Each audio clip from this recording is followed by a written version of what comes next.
Yo, what's up? What's up? What's up? Welcome. This is it's a live stream. We haven't done one of these in a minute. It's been quite some time, and I have to apologize right off the bat because this is a new StreamYard account and I didn't have the old intro video. So I had to just use the old whatever standard StreamYard stuff. But welcome to the 5th anniversary live stream. We have been talking about comics on YouTube for 5 years, and that's crazy. That's crazy. So there's a whole bunch of people here in the chat. Shout out to Timmy 2000. What's up? What's up? I'm assuming you guys can hear me, right? Somebody would have said something by now if you couldn't. Logan says, congrats on hitting 5 years. Look forward to celebrating your 10th anniversary and beyond. Man, just thinking about 10 years just makes me feel old. KOR says, you don't look a day over 3. Well played, sir. Well played. What's up, Rami? What's up, Corgi? How's the vocal cords? Better. It wasn't even like, first of all, don't have kids unless you're going to make sure you take your vitamins, right? Like, my kids went to visiting friends at daycare and whatnot, and I feel like every time my kids cough twice, I'm like deathly ill for a month, and that's how it goes. That's how it goes. We're kicking off a Kicks live stream without Allen Iverson. Unsubscribe. My bad, man. My bad. Malika Mebin, peace to the chat. What's up? What's up? Welcome. We are already opening up super chats. Shout out to Tyler. Congrats on talking about dope comics for 5 years. Thank you, sir. Thank you. Tyler Smith, letterer extraordinaire. I see Tyler's name so much more often here lately. He's I don't know where else you work, Tyler, but at the very least, he's working at Titan Comics. He's on the Conan books, a lot of them, as well as Solomon Kane. Those are the ones that I remember seeing his name on. So happy 5th. My first video of yours was that comic Bible vid you did, and I've been watching your channel grow ever since. Man, that was one of the first ones. That was one of the first ones to get a lot of views also. I think it's still in the top 10 for views on the channel. Thank you for the super chat, Al Beasy. I appreciate it, sir. My wife works at school. Someone is sick every single week. Yeah, it is insane. It's insane. Like I put my kids in a church school this year, and so it's kind of like a glorified like homeschool cooperative type deal. And so kids are in and out and stuff, and I feel like they're sending out notifications every week. Like, okay, this kid got sick, stay out of this classroom, so on. What do you know, man? But anyway, welcome. I really am. It's excited. I'm excited to be doing this. I don't live stream often at all since the 3rd kid arrived. And so this is fun.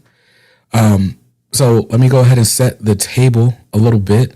Oh man, thank you, Paperback Dan. Paperback Dan says I'm his favorite comic book YouTuber. I really appreciate that, man. Oh wait, dang, these comments are coming fast. I'm clicking on the wrong ones. You started with Space Ghost #1 not that long ago. That's what's up. I'm really excited that I can help people get into comics. That's more than I could have imagined I'd have been doing when I started. I started this channel, but also started reading comics just a year before that. My man Jason says, bro, you're amazing. Tuber, father, husband, comic nerd. I've loved our chats in the past. I have too, sir. I have too. I know I'm not as active on Facebook as I used to be, but we're getting there. We're getting there. We got some stuff on the way. So I'm gonna leave the chat alone for just a second. Just a second. Oh, shout out to you. Thanks, Malika. Thank you. But yeah, I'm going to leave the chats alone for a second just to kind of set the table as to what you can expect tonight. So this is a celebration. We are having fun. We are talking comics. We are talking whatever comes to the chat. I'm going to recap, some things, how the past year has been. lessons learned on YouTube, all the stuff, whatever y'all want to talk about.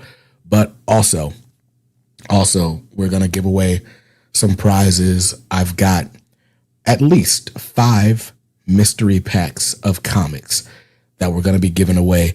Every time you hear this, every time you hear that, that's an opportunity to win, and it's going to be fun. Now, if you didn't hear that sound, that's probably something I should fix, right? Okay, you did hear that. You heard it twice. Cool. So, the baby is a guilty pleasure. Apparently, a dude I went to school with. I have no idea. Well, I know a reliable sources that we went to school together. I cannot tell you I've ever met that man. But, so yeah, we're going to have some fun.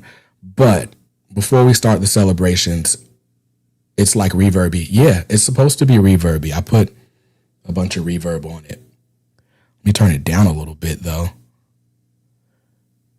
Maybe that'll help. But yeah. Yeah, okay. So, so anyway, I'm gonna I need to apologize to you guys, right? We're gonna get stuff going on, but I got some news yesterday. They kind of stopped me in my tracks.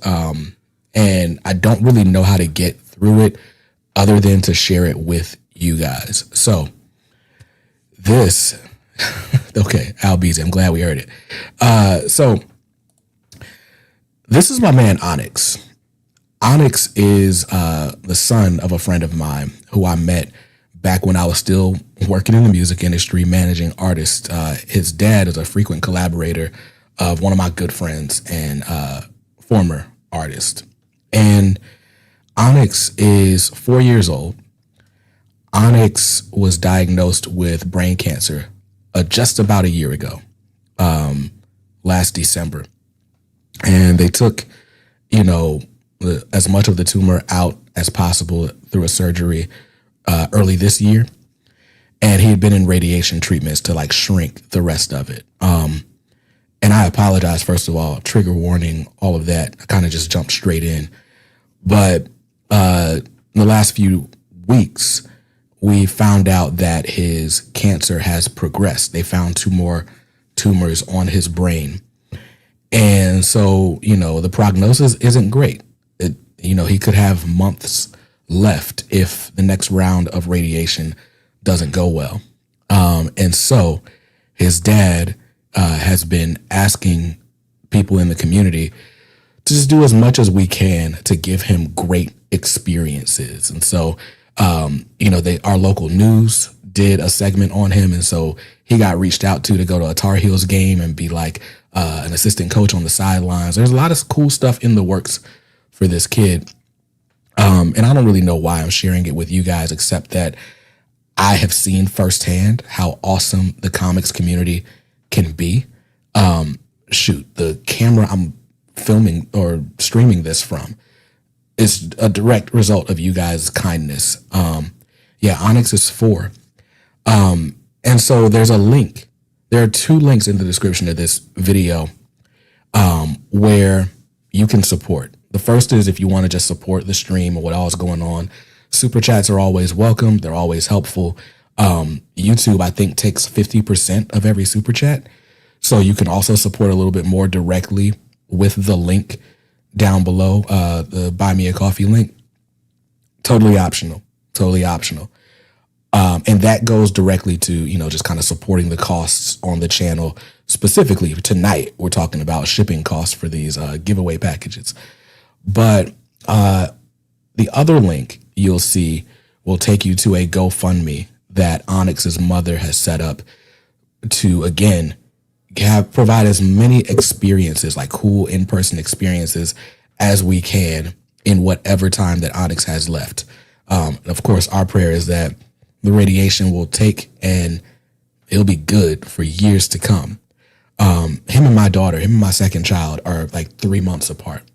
So it hits close to home. I've had, a kid in the NICU. I know what it's like to feel uncertainty around, your child.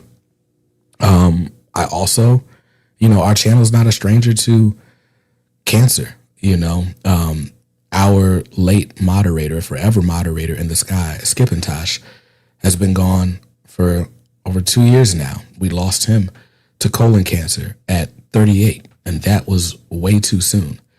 4 years old is also way too soon to lose anyone for any reason. So again, we're praying for Onyx. If you have any connections, if you're in the Raleigh, Durham area, or if you know somebody you know is in the area and can provide something cool for him, like, I don't know, a fire truck ride along or whatever. I've been reaching out for the last day and a half behind the scenes. It's part of why I'm not as prepared for this stream as I could be.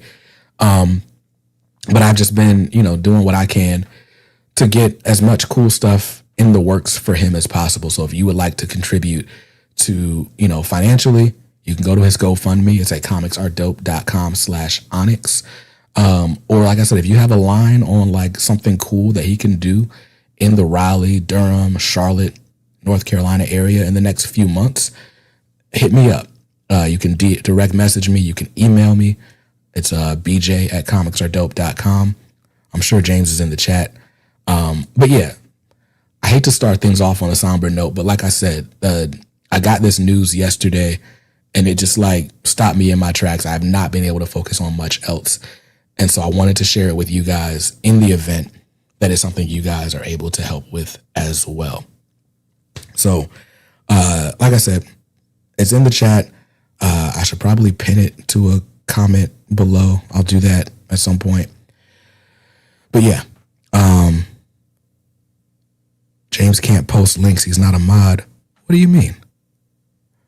I gotta figure out how to add James as a mod now. I thought you were a mod. That's crazy.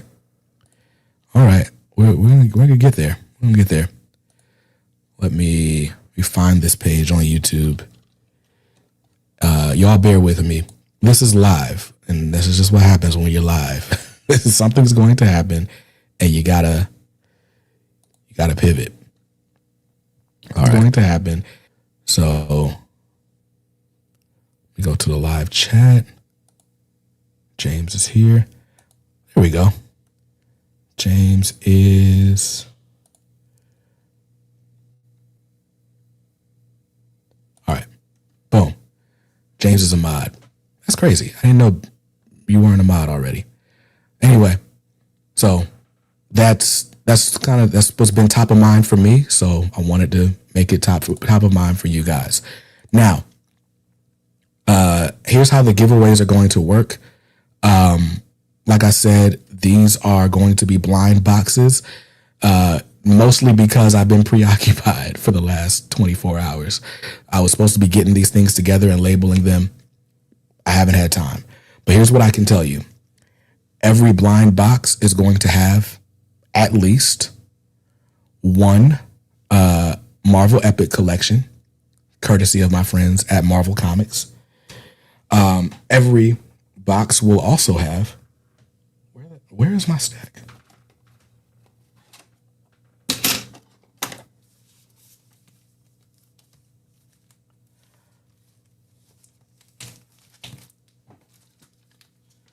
All right.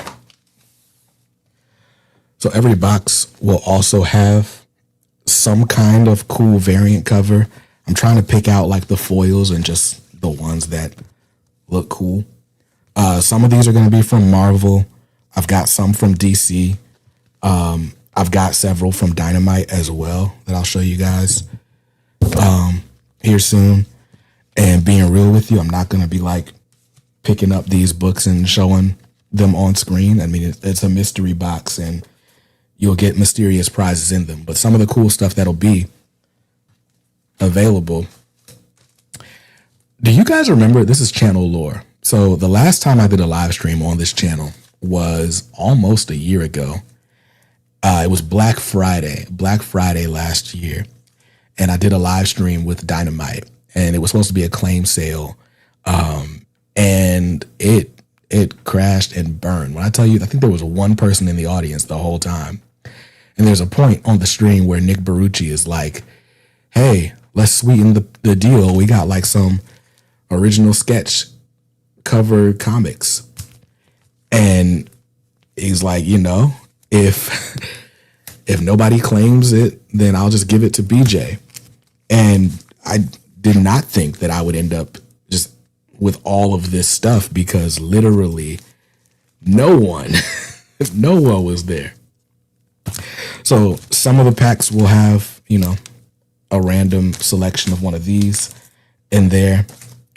Oh, Jay Hipple, that was you. Yeah. Yeah. So there's that. I got some Eagle Moss books, so a couple of the packages will have one of those in there. There's just fun stuff, and I got more surprises. What I can tell you is that each pack will be like carefully considered. A lot of times, we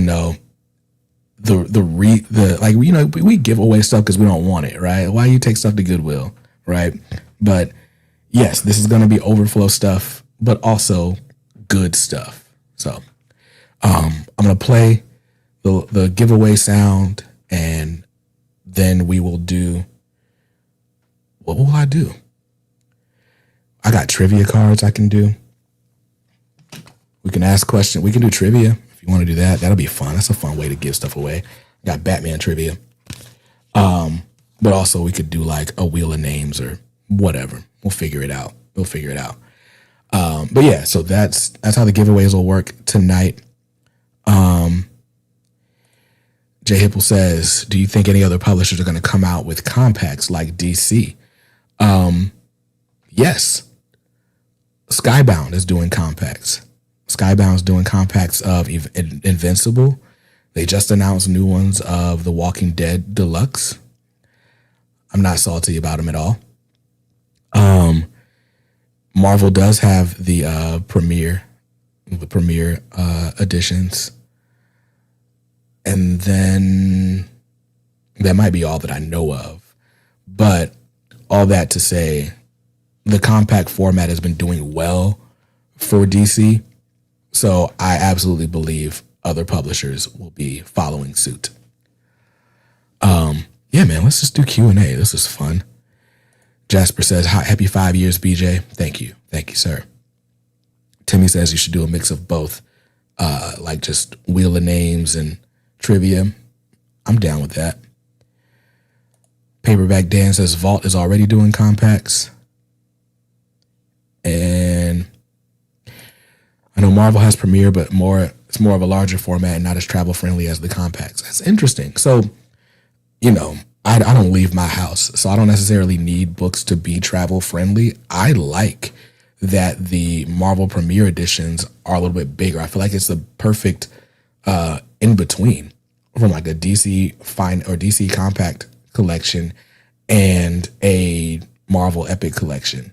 Like, I like the size of the Marvel ones, and I like that the paper is matte, so you don't have to worry about glares and stuff if you're in one of those bright spots like an airport. But I hadn't considered that people actually want them as small as possible. That's not going to work for my eyes, you know what I'm saying? Rami says, what is your favorite series of 2025? I am trying to narrow that list down. I'm going to do a big stream. Not a stream. This will be the last stream of the year. I promise you that. But I'm going to do a longer video this week or next month called Kix's Favorite Things, basically, where I'm counting down all my favorite stuff. It'll be the closest thing that we have to a Comics Are Dope Awards. But I've been working on the notes for it. And let's see some of the questions or some of the categories. Favorite ongoing series, big two and otherwise, mini series, one shots, collected editions, original graphic novels, comic accessories. So yeah, I'm working on that, but I haven't narrowed everything down. I can tell you what's on the short list. Absolute Batman for ongoing series, as well as Teenage Mutant Ninja Turtles. And my knee jerk, like if I had to pick one right now, it's Ninja Turtles. I have loved that book every single month. Yeah, I thought, oh, Oprah's already got her favorite things list out. She's still doing those? That's crazy. Oprah's like the original influencer. That is wild. Let's see. Hipple says, been thinking about switching to digital for travel, but I need a reading tablet like a books. I've heard of the books. I've heard it's good.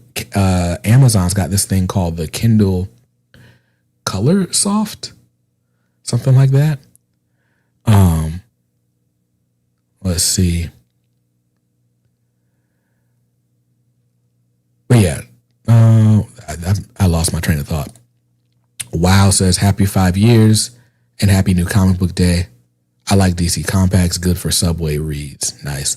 Hush 2 is so bad, so sad they have to get 7 more issues of this story to finish the run off. So have they confirmed that they're going to do 12 issues of Hush 2? Like, I remember the initial announcement. You're right. Because the initial announcement was that they were going to do 6 issues, and then they were going to take a break, and they were going to come back and do 6 more. So yeah, there is going to be 12 issues. Yeah, I'm just ready for them to put it out of their misery. Yeah, I can't even say it's bad. I just don't care about it. Like, I really don't. Let's see. We got another super chat. Albeezy, did I say thanks for this already? Found your channel beginning of the year. Look forward to your videos every week. Keep going. I will try. Tayshawn, my man, says, congrats on 5 years. No one deserves it more. Been pretty out on books since Ed Piscor passed, but I still pick up my books every week and still watch every upload. Much love. Thank you, sir. Thank you, man. I really appreciate it. Gonna have a Skips book category where you discuss what his favorite book would have been for the year. I definitely should. I think the answer is gonna be the Kryptonite Spectrum, right? Like that's got to be it, right? It's either that or Still Ice Cream Man or Gun Honey Returns. So Paperback says there's a Discord. There is a Discord. Yes. If you go to comicsaredope.com/Discord, actually, that's exactly where you'll find it. Bunk says, did you pick up Switchblade Shorties that his family published posthumously? I did not have money to contribute to the Zoop campaign at the time. I need to double check. I think I know a retailer that might have a couple of copies. So I need to check and see if there's any available. And if I'm not mistaken, his family is still selling copies that they have on hand as well. As of late, that's how I've been supporting them. So last year I bought the what was it? Oh, the big artist edition. It's back. I'm pointing back there. You can't see it, but it's tucked behind that shelf over there. I have also so I bought that from them at Heroes Con this year. At Heroes Con, I bought those Public Enemy dolls that are behind my head right there. So yeah, it's been really cool to see, Justine and the rest of the family out each year and hand money directly to them whenever possible.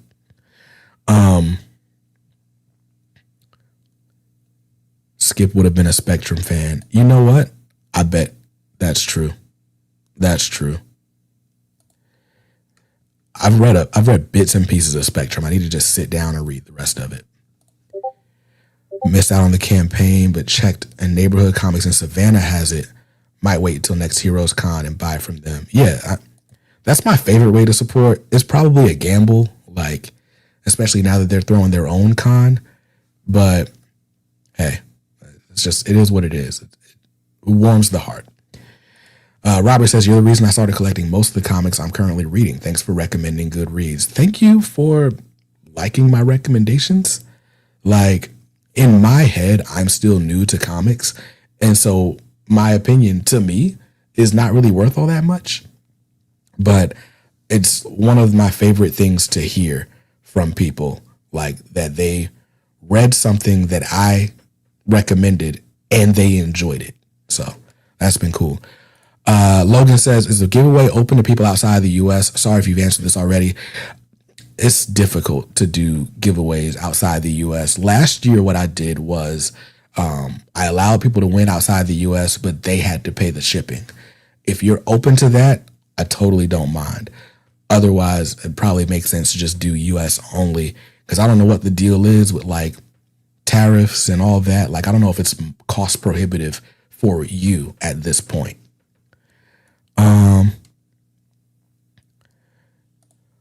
Why does no one talk about the Kelly Jones and Matt Wagner Dracula comics? For me, one, I didn't know they exist, but also that's not really my genre. I don't really read a lot of monster or horror books like that. I'm not necessarily against it for Dracula. What I try to stay away from is more like supernatural and like ghosts and paranormal, like demon stuff. But it's just not on my radar because it's not in my general wheelhouse. The Short Box says, yo, what up, everybody? What's up, Short Box? What's up, my man Botter? Botter was responsible for a really cool first this year. Back in June, definitely June, I went to Heroes Con 2025 for one day.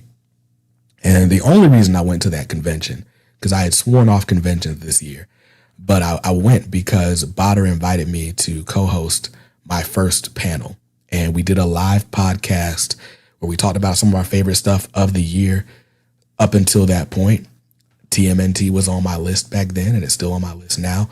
But Botters has been an amazing friend in the last year or so that I've gotten to know him ever since we traded appearances on the podcast. So check out the Short Box if you have not already. He's way better at interviewing people than I am. He's got his Google Notes and takes things seriously. It's an amazing listen.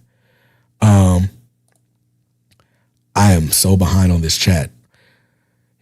Skip would have been so thrilled for his guys getting on the Superman title. A win for them always felt like a win. That's facts. We're talking about Skip and his love for the Ice Cream Man creative team. Have you checked out the Predator Badlands movie yet? No. I don't watch a lot of movies. Like, unless I go to a movie theater, it's really difficult for me to find time to watch a movie. It always feels like I could or should be doing something else. And real talk, if I turn on a movie while I'm in my bedroom, I just fall asleep. Every time, never fails.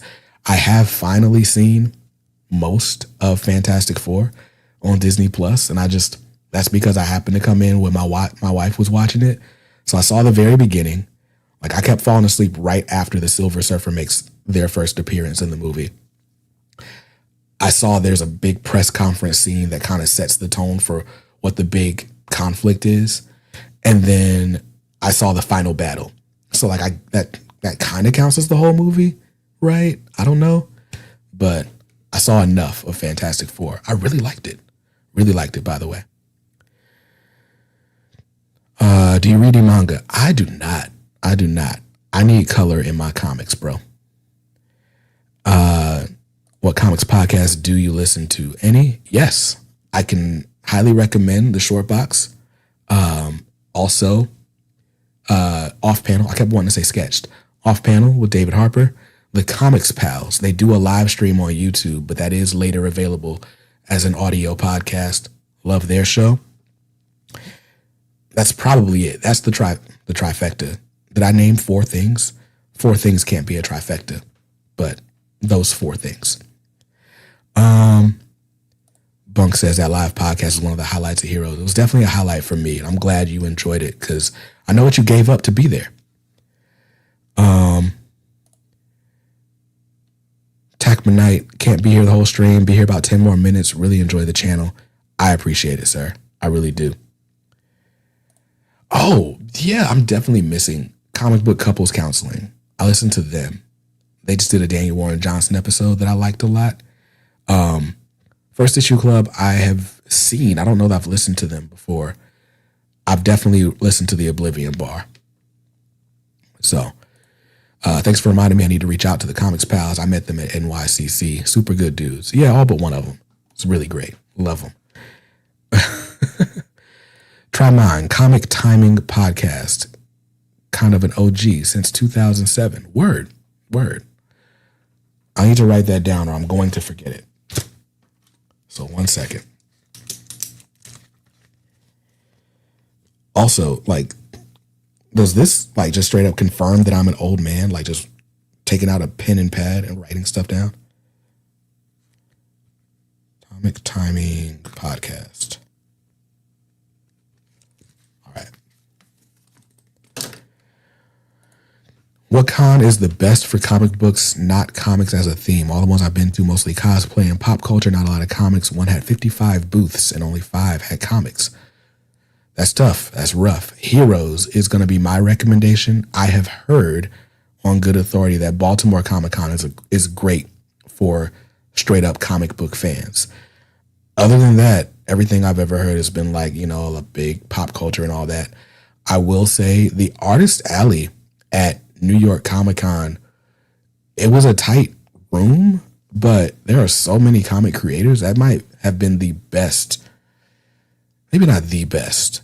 Heroes still has so many more creators, but New York Comic Con just has like all of the stars. And so depending on what you like, New York Comic Con is actually still good for comic creators, in my opinion. But if you're just trying to go buy comics and stuff like that, then Heroes, hands down. Trolling Sean. Listen, trolling, I don't know why I like to troll Sean. I do it just so that he knows I'm actually listening and watching. But yeah, it's fun to do. Logan says, the new Christopher Priest Black Panther still going? If so, how are you feeling about it? I've been out of the loop. That's one of my favorites of the year as well. It's a shoe-in for favorite miniseries. I have not read issue 4 yet. It just came out today. So I've got it next to me, but I haven't read it yet. But I said this on the pull list already, but the back matter, in addition to like the way we jump around in the story, it's got me glued. Like, I really enjoy it. And it's one of the rare things that I like issue to issue, as opposed to I'll just read it all in one chunk and I'll like it then. Like, every single issue is really fun. So Kicks is definitely right now. Notes just confirms. People in the comments are saying that Baltimore is a great con every year. Do you like Vertical Comics? Any favorites? I was just telling my homies that I am not a fan of Vertical Comics. I don't mind them on the phone, but like, it's still not my favorite. Marvel Unlimited and DC Universe just dropped new Marvel DC collabs on their respective platforms, but they are vertical scrolling comics. And my goodness, it's cool for what it is, I suppose. But like, it's frustrating looking at things one panel at a time and not ever like zooming out and seeing a whole page. And, your argument back might be, well, it was composed with this layout in mind. Like, you're seeing what you're supposed to see. But it's so frustrating to me to not, like, if I scroll to see what the image is, the lettering's not there. And if I scroll to just read the lettering, it's all not. Anyway, we don't need rants. This is not the ranting hour. Do you think any of the online services are going to have good Black Friday deals? I really hope so. I've been working on a best digital comics apps video. I've literally been working on it since July. People in the Discord can attest. The problem is that the services keep getting better, specifically on global comics. Like, they keep adding features, adding publishers, and so different publishers or different services keep jumping spots in my criteria. But my assumption is that there will be some Black Friday deals. Marvel Unlimited usually has a pretty good one. DC's Black Friday deal is usually cheeks. But Marvel Unlimited, I've seen like a year of Marvel Unlimited. I think it was $45 last year, and that's not bad. But now that Global Comics is out there, it's really tough for me to recommend any of the others unless you just love a specific publisher.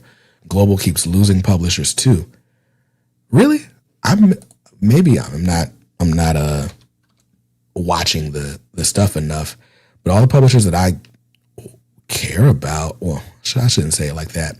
The publishers I've been watching are still there, like Mad Cave. IDW, Boom. Wait, is Boom not there? Let's look.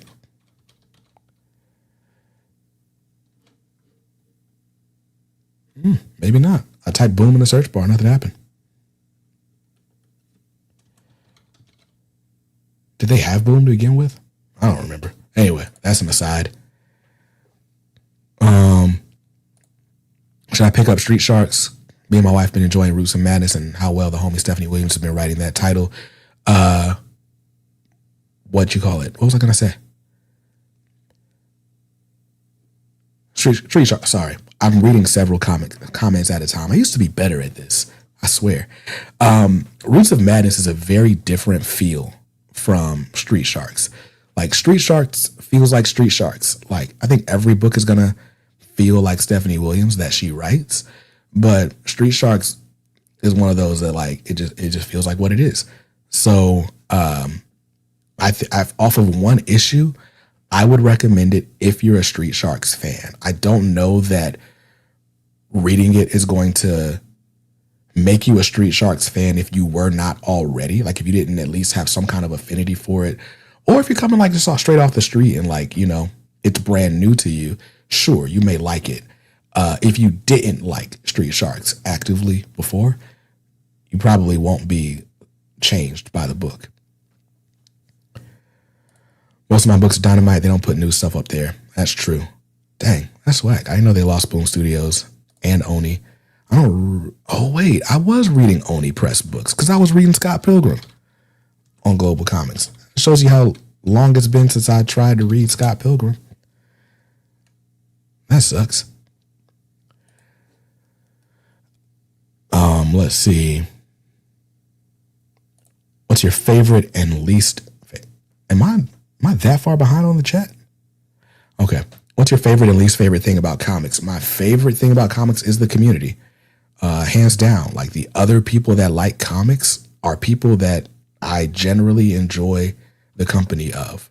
I find that the comics community is super kind-hearted, super supportive, and nothing like the comic nerds you see on TV.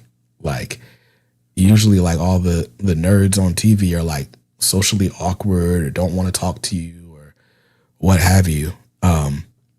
That's not been the case in my experience. So that's my favorite thing. Least favorite thing about comics, trying to store all the comics. Let's see. Doechii features on one of her tracks. Who is this? I know who Doechii is. Who's she featured on? I'm so out of the loop. If you want me to look like an unk and sound like an unk, just have me trying to talk new music. I got none of it in my. Will you put a gift guide for comics so I can share the video when people ask what I'd want for Christmas? I don't mind doing that. I think I did that a couple years ago. Best gifts for comic fans. I did that during the 25 days of comics. So that would have been 2023, not 2024, if I remember correctly. But yeah, I don't really know what I would put on that list. Digital subscriptions, comic capsules, the Wham stand. I still use my Wham stand. I swear by it. I love it. What else will be on the gift guide? I know for me, I want comic book t-shirts. Like I want better quality t-shirts that I can get at Target. Cause I'm so sick of getting like one good wear out of a shirt and then the collar being all stretched and stuff. But yeah. J Hipple, it could be shorts. You know what? I've been doing a lot more shorts as of late. So yeah, I don't mind that. Just discovered Wham stand. Been waiting for the site to come back up so I can make a purchase. I didn't know the site was down. All these things that I'm learning, I feel like I've had my head in the sand all year. Currently under construction. The more you know. Walmart has some good comic t-shirts. I was wearing a Spider-Man shirt in a video yesterday. Yeah, the pull list yesterday. And in that video, I was wearing a shirt from Walmart. And I agree. It was a pretty good quality shirt, surprisingly. On the topic of better merch, what do you think of the new Kith Marvel vs. Capcom drop? You know, I love it. I mean, I think, quite honestly, the shirts are just kind of like, let me look it up. Like when I, on first look, like I think I'm always hyped to see like a comic character on a t-shirt. But I feel like the t-shirts for this go around were like, okay. Yeah, I'm not. There are a couple. Okay. All right. You know what? Let's share a screen. Let's do it. This cold is coming back with a vengeance. Like, all of a sudden. All right.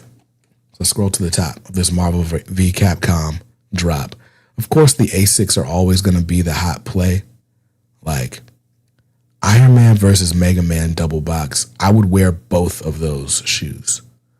I'd wear the Mega Man shoes more often, but I would absolutely wear both of these. I'm not a big fan of this one. Captain America versus Guile.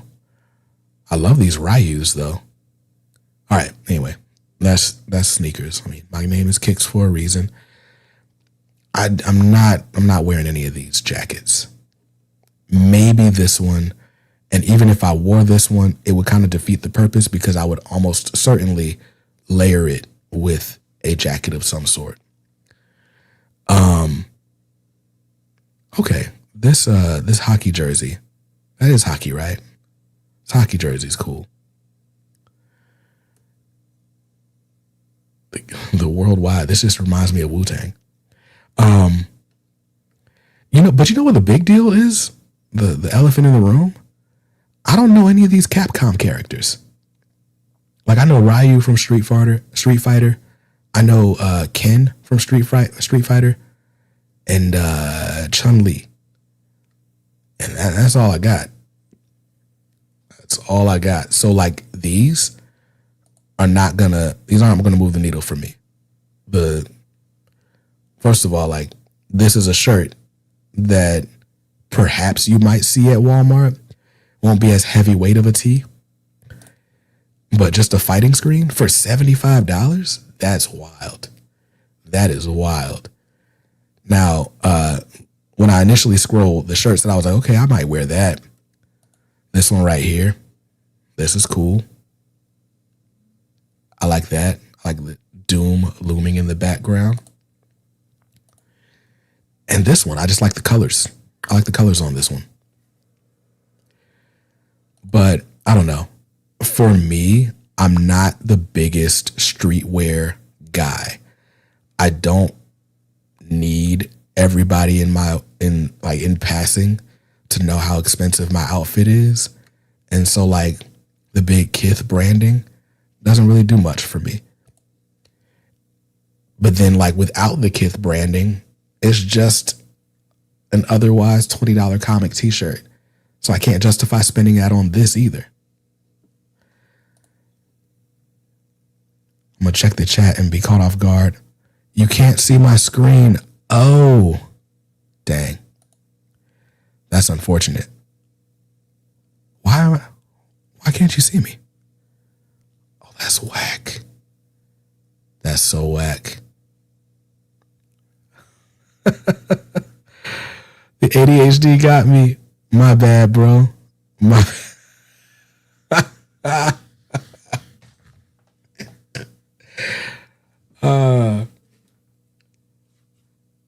That's amazing. That's amazing. All right. The point is, this shirt right here, this is why I need a second screen. Maybe I should have added that to the equipment fundraiser.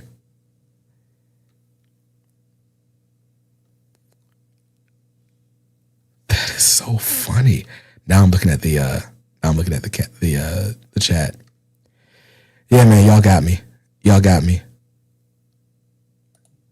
Dang.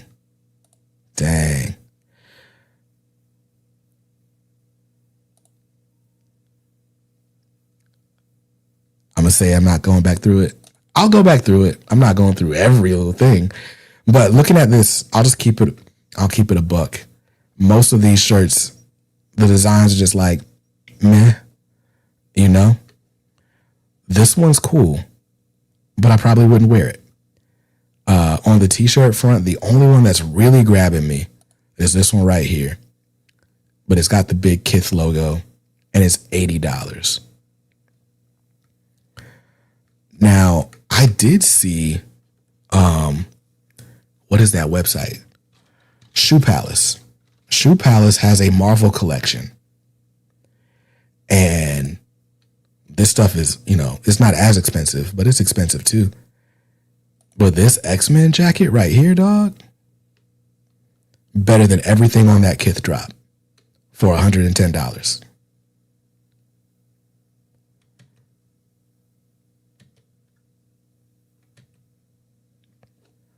Go back to the thing. Make sure y'all can still see it.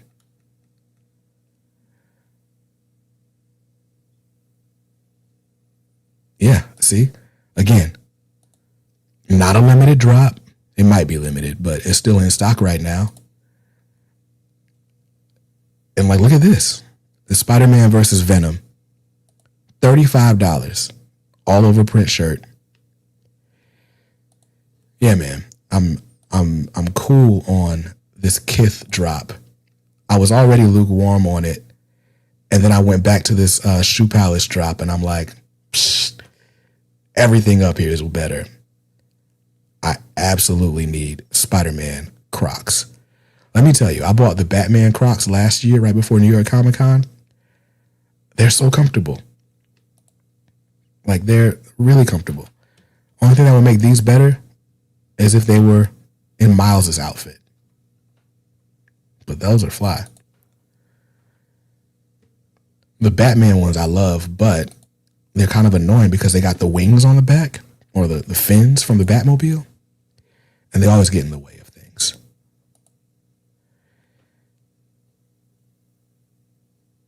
Anyway, now that we've done the fashion, oh man, the Miles Morales Super X drop is also dope. You know what? We're here. We're here now. It's fashion hour. Of course, Super X is not. What do you call it then? What's the website? superx.co. Oh, yeah. Yeah, I mean, overpriced for what it is, but it's dope. My issue with Super X, and the reason, besides being a broke boy, that I don't buy Super X apparel is if you're going to the gym as often as you're supposed to go to the gym, what do? Spend $1,000 on gym fits? Or do you just wear this once in a blue moon and then you still got to buy a gym wardrobe for real? But gosh, I love that hoodie. And I mean, do you buy the hoodie and nothing else? Of course not. I think if I was going to buy just one item, it might be the shorts. But I can't justify these prices either. I got kids, man. You got kids, Bunk. That's man. Every time I'm looking at something okay, I might buy that. It's I have one of two thoughts. The first thought is that is at least 3 weeks worth of comics. That's the first thought. And then the second thought, is my kids probably need something more.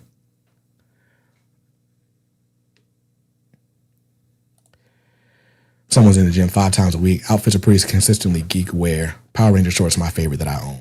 Word.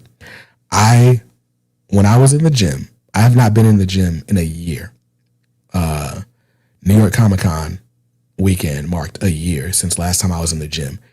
It's probably why my brain doesn't work as well as it used to anymore. But when I was in the gym, I would just wear the same stuff you saw on the pull list. My standard go-to was a graphic t-shirt. I love wearing a superhero t-shirt. I don't know why, but seeing a jacked superhero on the shirt makes you want to go hard. At least it made me want to go hard. I don't know. I liked it. Some standard shorts from like Target or Walmart or wherever, just regular athletic shorts, and a pair of J's. Something about working out in Jordans just, I don't know, is motivating. I loved it. And I got to get back in the gym. Would you be you, Bunk, without Power Rangers gym wear? Feels very on brand. It is very on brand for Bunk, I got to say. Spidey boxing gloves go crazy. Those are dope. I had not seen those before I started scrolling on this page. I don't box enough to need boxing gloves of any kind, but those go hard. And not for nothing, the classic Spidey outfit on Super X is pretty dope as well. They're going to have a Black Friday sale up to 60% off. And that's about all I'm going to say without them sponsoring me. Congrats on 5 years with the channel. Hope to see another 5 years of success. Thank you. Thank you. I appreciate that. All right. It's been a minute since I've done this. How do we do giveaways on StreamYard? There used to be a whole thing where you could like make it look for a word in the chat and all that. Let me find it.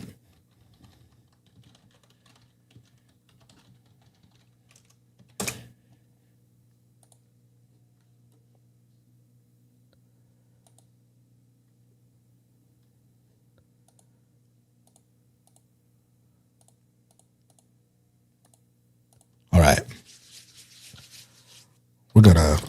I'm gonna make the first one. I'm gonna make the first one real easy. So it's time for a giveaway.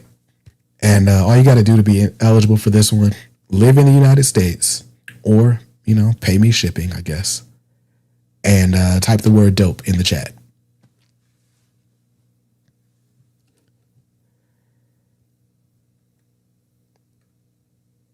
Tim says, hey, Kicks, sorry I'm late. Papa McGeezy says, just joining. Big fan, love the show. Appreciate that. And the entries are coming in. Man, how many people we got in here? 48 people. That's wild. That's wild. Everybody saying dope. Yes, sir. Yes, sir. I'm getting all these notifications on my phone, making sure I'm not missing anything important. I guess everybody knows I'm streaming. All right. While everybody's putting in their entries, better than last year's stream for attendance, for sure. Wish more people would pick up reading. I want to see comics survive and thrive for another 80 years. I blame streaming and smartphones. Quite honestly, bro, this is the 2025, I feel like is the most excited I have ever seen people for comics. Like, and I mean, to be fair, I've not been in comics all that long. I started reading comics in 2019. But if my weekly total is any indication, and then like just the chatter online, Ultimate Universe, the Absolute Universe, Energon Universe, mainline stuff, all the mainline, at the very least DC. People seem to be down on Marvel mainline. But all the licensed stuff from Warner Brothers and Disney and Dynamite and all that stuff, there is a lot. There's a lot that people are very, very excited about. All right, I'm showing that 26 people have entered the giveaway, which is weird considering 50 people are in the stream or in the chat. And maybe those other 25 people are not eligible because they don't live in the States. Seeing comics in gas stations again like it's 1996. Yeah. I tried to be part of that activation. They ghosted. They left me on red. But it is cool to go to the comic shop or to gas station. And I went to Dollar Tree the other day. There were comics in Dollar Tree. And those were way better priced than the ones at the gas station for the same books. We here, bro. Oh, how do you enter the giveaway? All you got to do is type the word dope in the chat. Just put dope in the chat. Reception from casuals over Transformers and Absolute Batman has been crazy. Yeah, man. Yeah. This, like I said, this year is tough. Like, it's hard to pick your favorites. It's hard to leave stuff on the shelf at the store. Like, harder than ever. I did a pull list purge 3 months ago, and barring me putting anything back, my list is right back up to $80 this week.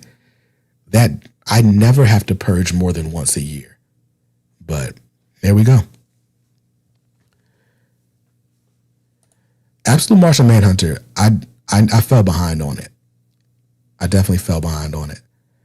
Viewership spiked after the giveaway started. Wild. It happens that way every year. It's been like that for a minute now, Hedy Slimane. If you know where that's from, we're friends. All right. 34 entries. I guess I'll share this tab so y'all can see who wins. Now, before I do that, let me make sure it's actually on screen. I know it's not yet.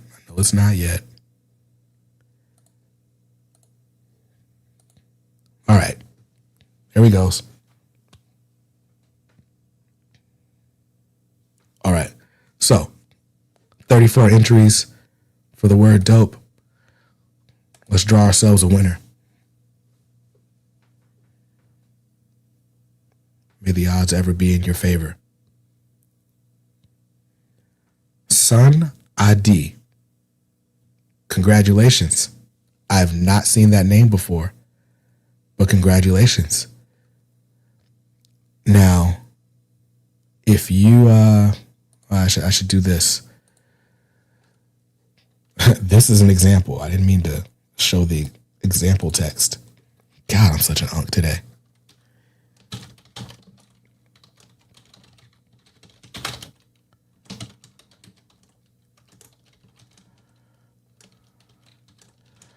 All right. To claim your prizes, any prize of the night, email bj@comicsardope.com, the subject line prize pack. That's important that you use that exact subject line because I'm filtering out the responses so that I actually get them. All the packs are going out next Friday, November 21st, I believe is Friday. That's when direct deposit hits. And so that is when these are going to go out. So as long as you claim your prize pack, subject line, prize pack, of course, I need your name, your full address, and your telephone number for shipping. That's what I need.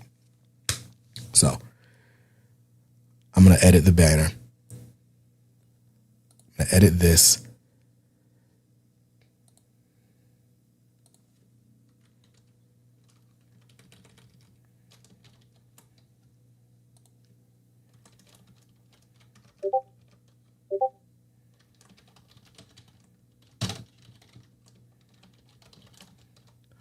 All right. So there we go. Cool. Congrats to Sun ID. And of course, if you don't claim by next Friday, then you forfeit your prize. And it'll be here for me to give away some other time. It really will. That was fun. And we're already an hour into the stream, so I need to do it again. Papa McGeezy says, how long does it take you to make a video from filming to posting? How many giveaways am I doing? I'm doing at least 5. And the rest will be determined by like how many super chats we get to cover shipping. So I guess I should set a number. Let's say every $25 in super chats is another prize pack. I'm going to do a maximum of 10. Because YouTube will take half of the super chat. So yeah, we'll do that.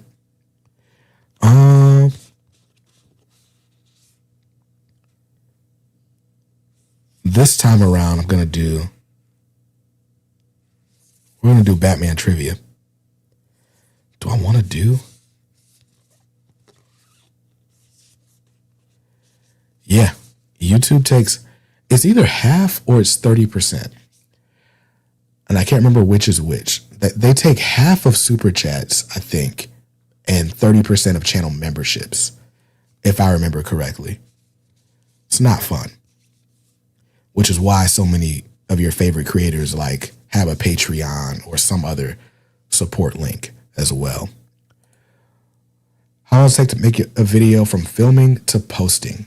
So something like the pull list takes a lot longer, right? Like it'll take me whatever the length of the pull list is to film it, minus a couple outtakes or add a couple outtakes. There's almost always something that I say wrong, or I don't know, one of my kids will like yell or something. Something will happen, or like something will happen in the background, like the Roku waking up. I don't even know how that happened. My batteries are dead in my Roku remote, so that's weird. But anyway, so yeah, however long the video is, you could probably add at least the length of the video and probably another like 25% is how long it takes me to edit. Then I got to make a thumbnail. Usually I don't go crazy with my thumbnails. I just pick a still shot from the video and add some text to keep it simple.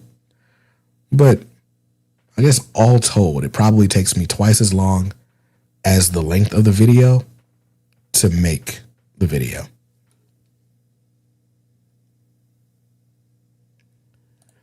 Did you read either of the crossovers that Marvel and DC Shadow dropped today? No, I did not. I clicked on them and found out they were vertical scroller comics and quickly lost interest.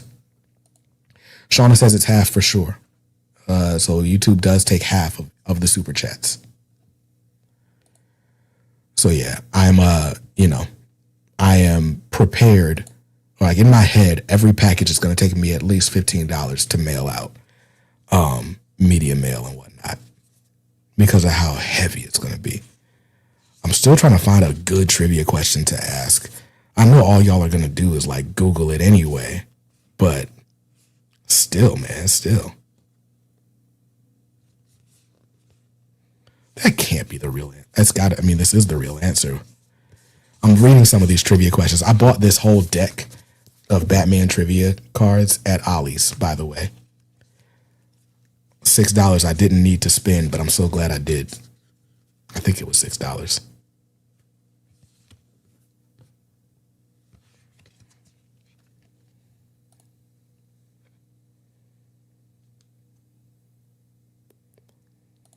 What's Patreon percentage versus YouTube channel memberships? Does it help more to drop here and head over there? My recommendation, in all honesty, for YouTube memberships versus Patreon versus whatever, Patreon definitely gives me more. I want to say I keep 95% of Patreon pledges. Like that's by far the most is Patreon. The only thing is you will lose your badges if you drop on YouTube. So what I recommend for people that just want the recognition, drop down to the basic level on YouTube. So you keep your longevity badge. I think it's like $1.99 a month is the lowest I can charge for the channel membership. And then just head over to Patreon and, donate what you want. But yeah, so I believe on YouTube, I get 70% of any membership revenue. I never really count it because I think there's like, at any given time, there's like 15 channel members, most at the smaller level. So let's kind of chalk that up to whatever. Maybe I will push channel memberships and stuff more often next year. I haven't, just because I just don't. I feel like if you're going to give somebody money, you should reasonably, you should have an expectation of some sort of value exchange. And some of you may feel like watching my videos, there's so much value that you want to give more money. And that's cool. To me, I kind of see it as charity, to be real with you. I'm not really giving any extra service. I don't have the bandwidth to be like, well, this is for the regular YouTube people and this is for the paid YouTube people. So because I'm not doing anything extra, I don't really like to promote it, but I'm trying to do better at allowing the community to help me out. So maybe I'll push it more in 2026. How about some Kicks trivia? What television program was Kick shown on the Hangout when YouTube nuked the stream? Oh my gosh, I remember that. I'm trying to remember I'm trying to remember what show it was. I think I know. Jim Lee ruining DC is made them hot.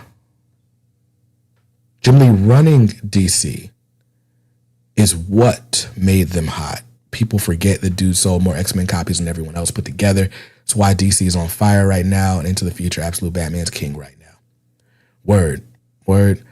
Listen, I don't know who's.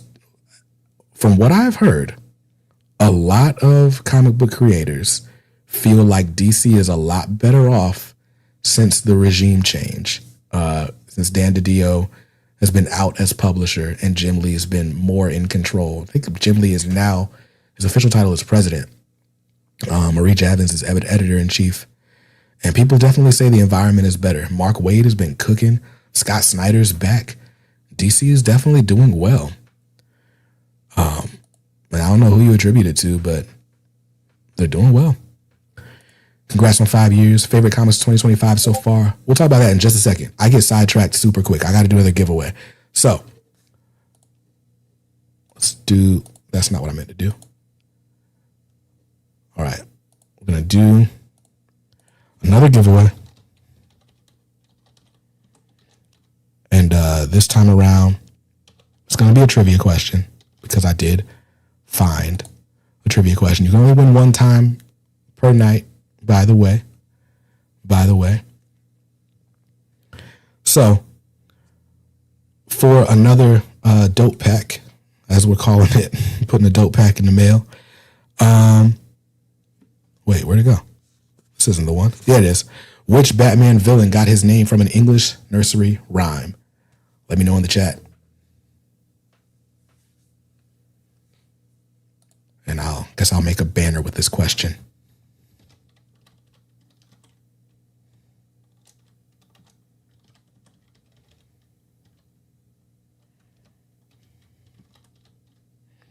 Which Batman villain is named after a nursery rhyme? An English nursery rhyme.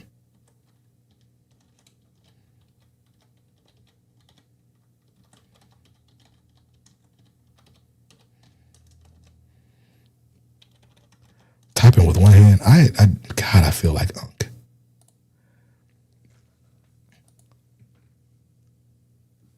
All right. I'm seeing some answers flowing in on the chat. Facts Project says, way better, plus multiple writers from Marvel jumping over. Al Ewing doing Absolute Green Lantern has been Flames. I dropped that because it wasn't Flames to me. It was okay. I've heard it's picked up in the last 2 issues or so. By issue 6, I was just like poking it, like do something. I don't know. It didn't hit the same for me. IDK Calendar Man.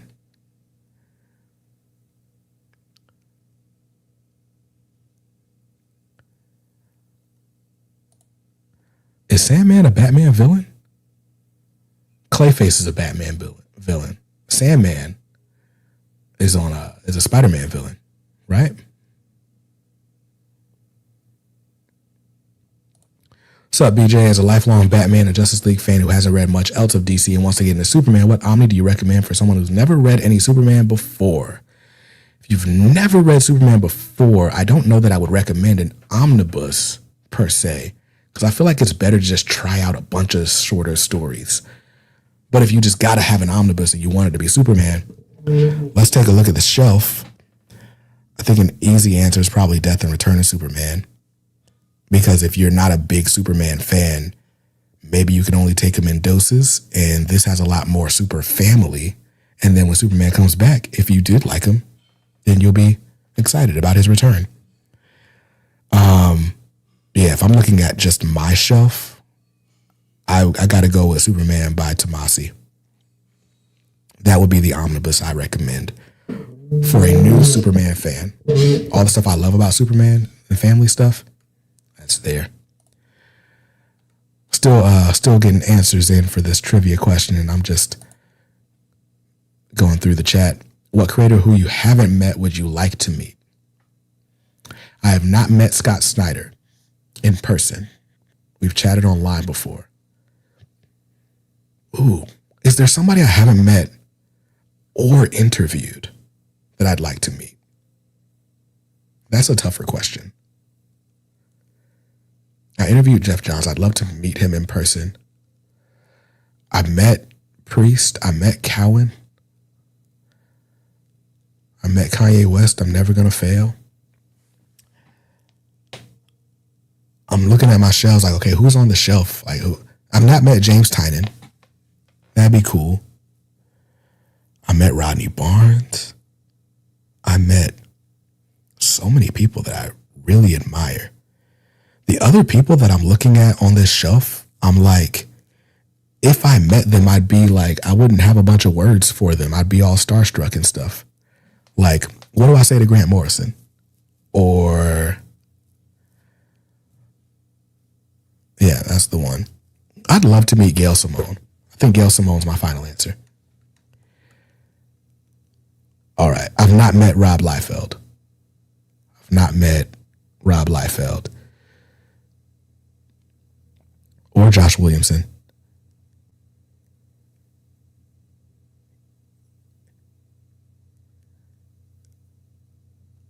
I am so behind. I am so behind on this chat, but it's okay.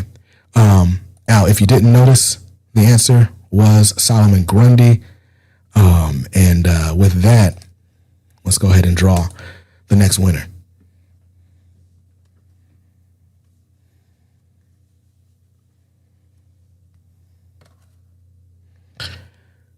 Congrats to Jasper Eddy. Congrats to Jasper Eddy for winning. Now, once again, to claim your prize pack, email me. Email me with the subject line prize pack. In the body of the email, make sure your full address and phone number are there so I can put it on the shipping label. Now let me try to Dennis Camp would be a good meet. Aaron Magruder, he does count as a comic creator. That is somebody I would like to meet. Yo, this is super random. There was a video I saw going around on Instagram, and in the video, it is Aaron Magruder talking about how the Black Eyed Peas are corny. Like, just railing against the Black Eyed Peas. I don't know why they caught that stray that day. But he's like at some kind of like kids empowerment thing. It's like children are the future, and Aaron Magruder was one of the speakers. And they do an audience panning shot. And one of my good friends and like mentor figures from college it was one of the kids in the audience. And I was like, yo, that's crazy. That is so wild. I saw that a couple weeks ago. And I was like, yo, is that my man? And it was. It was. Mr. Eddie from Abbott won. I'm curious, y'all asking me questions. I'd love to know who y'all would like to meet that you haven't met yet. Papa McGeezy says, what's the most valuable, treasured comic that you own? And do you have any graded comics? All right. A debut. I have not shown anyone this yet. I literally just got this in the other day.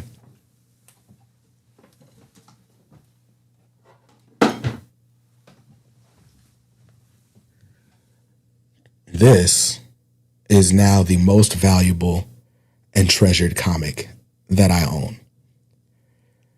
This is Fantastic Four, issue 52, first appearance of Black Panther.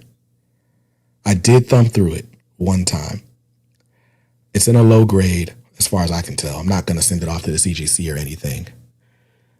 But this was at Fight or Flight Comics, and they put up a post on Instagram announcing that it was there in the store. And I was like, man, I just got to go and see it. I've never seen one in person. I got to go see it.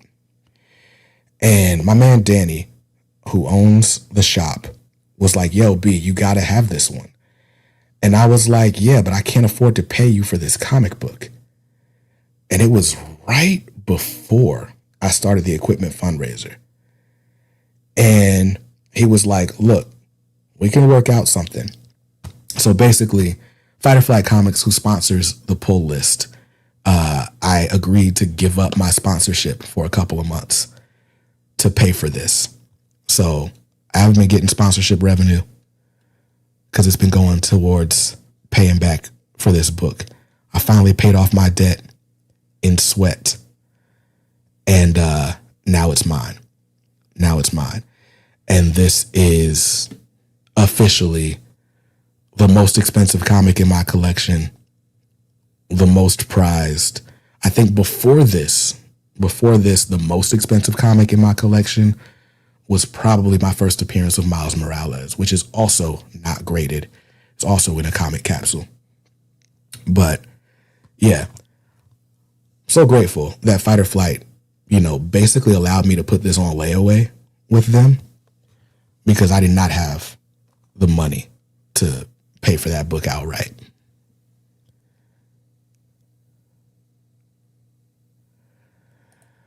Listen, bro, before this was offered to me, because I legit turned it down. When he posted it on Instagram, I was like, yeah, man, I hope it sells quickly. I'm sure it will.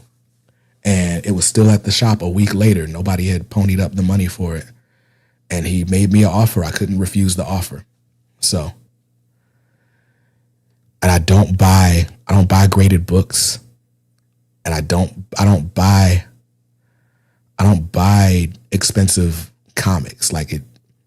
To me, it doesn't make sense. Well, I shouldn't say it doesn't make sense. Because I'm never going to sell my comics, it doesn't make sense to me to spend a lot of money for them. My most prized stuff before this wasn't even the Miles appearance. It was all my milestone stuff because I worked so hard to get all of it. And a lot of that was from dollar bins and my copy of Hardware 40, whichever one the Mobius cover is. I think it's 48. The cover's kind of falling off of that one.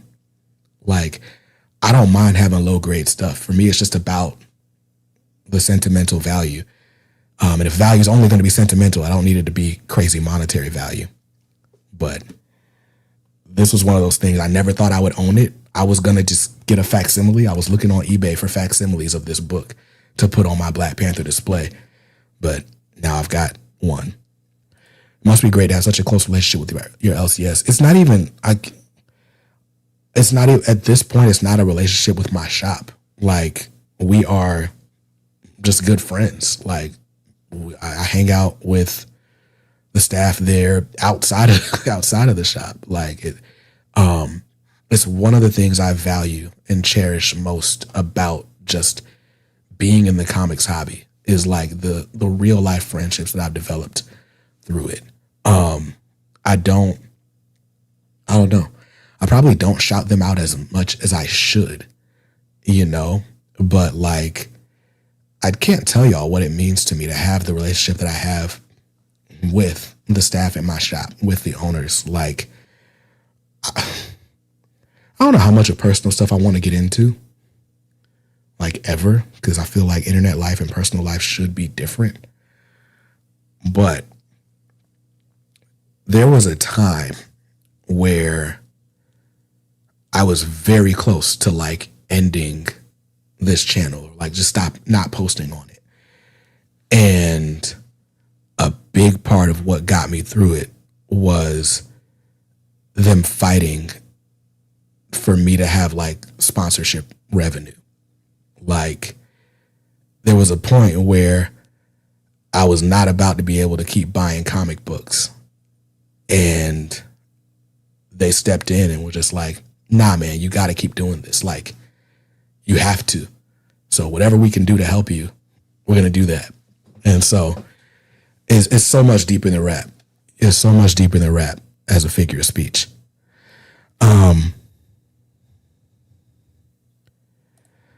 Sometimes the wear and tear doesn't matter if you have an OG issue. That means a lot. Yeah, man, I do not care. I do not care about the wear and tear at all. You have personal rules for what you put in a comic capsule? No. I mean, I'm not sending my books to get graded. If I want a graded comic, I will buy it already graded. I am so fearful of putting something in the mail and it not arriving in the condition I sent it in, or not arriving back to me in the condition that I sent it in. There's also something, I don't know. I have no idea what.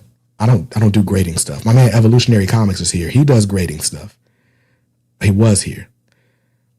Evolutionary can tell me how much, this is actually worth, and if this looks like a 3 or a 4 or whatever it is. But I know that, like, as soon as I send this off, it's going to come back a 1.0, and I'm going to be like a little bit disappointed. And I never want to be disappointed in anything I have. So the grade doesn't matter to me. Does Fight or Flight do online pull lists?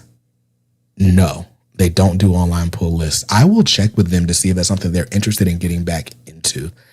From what I understand, the shipping and fulfillment would just be too much. They're too small in operation to do that.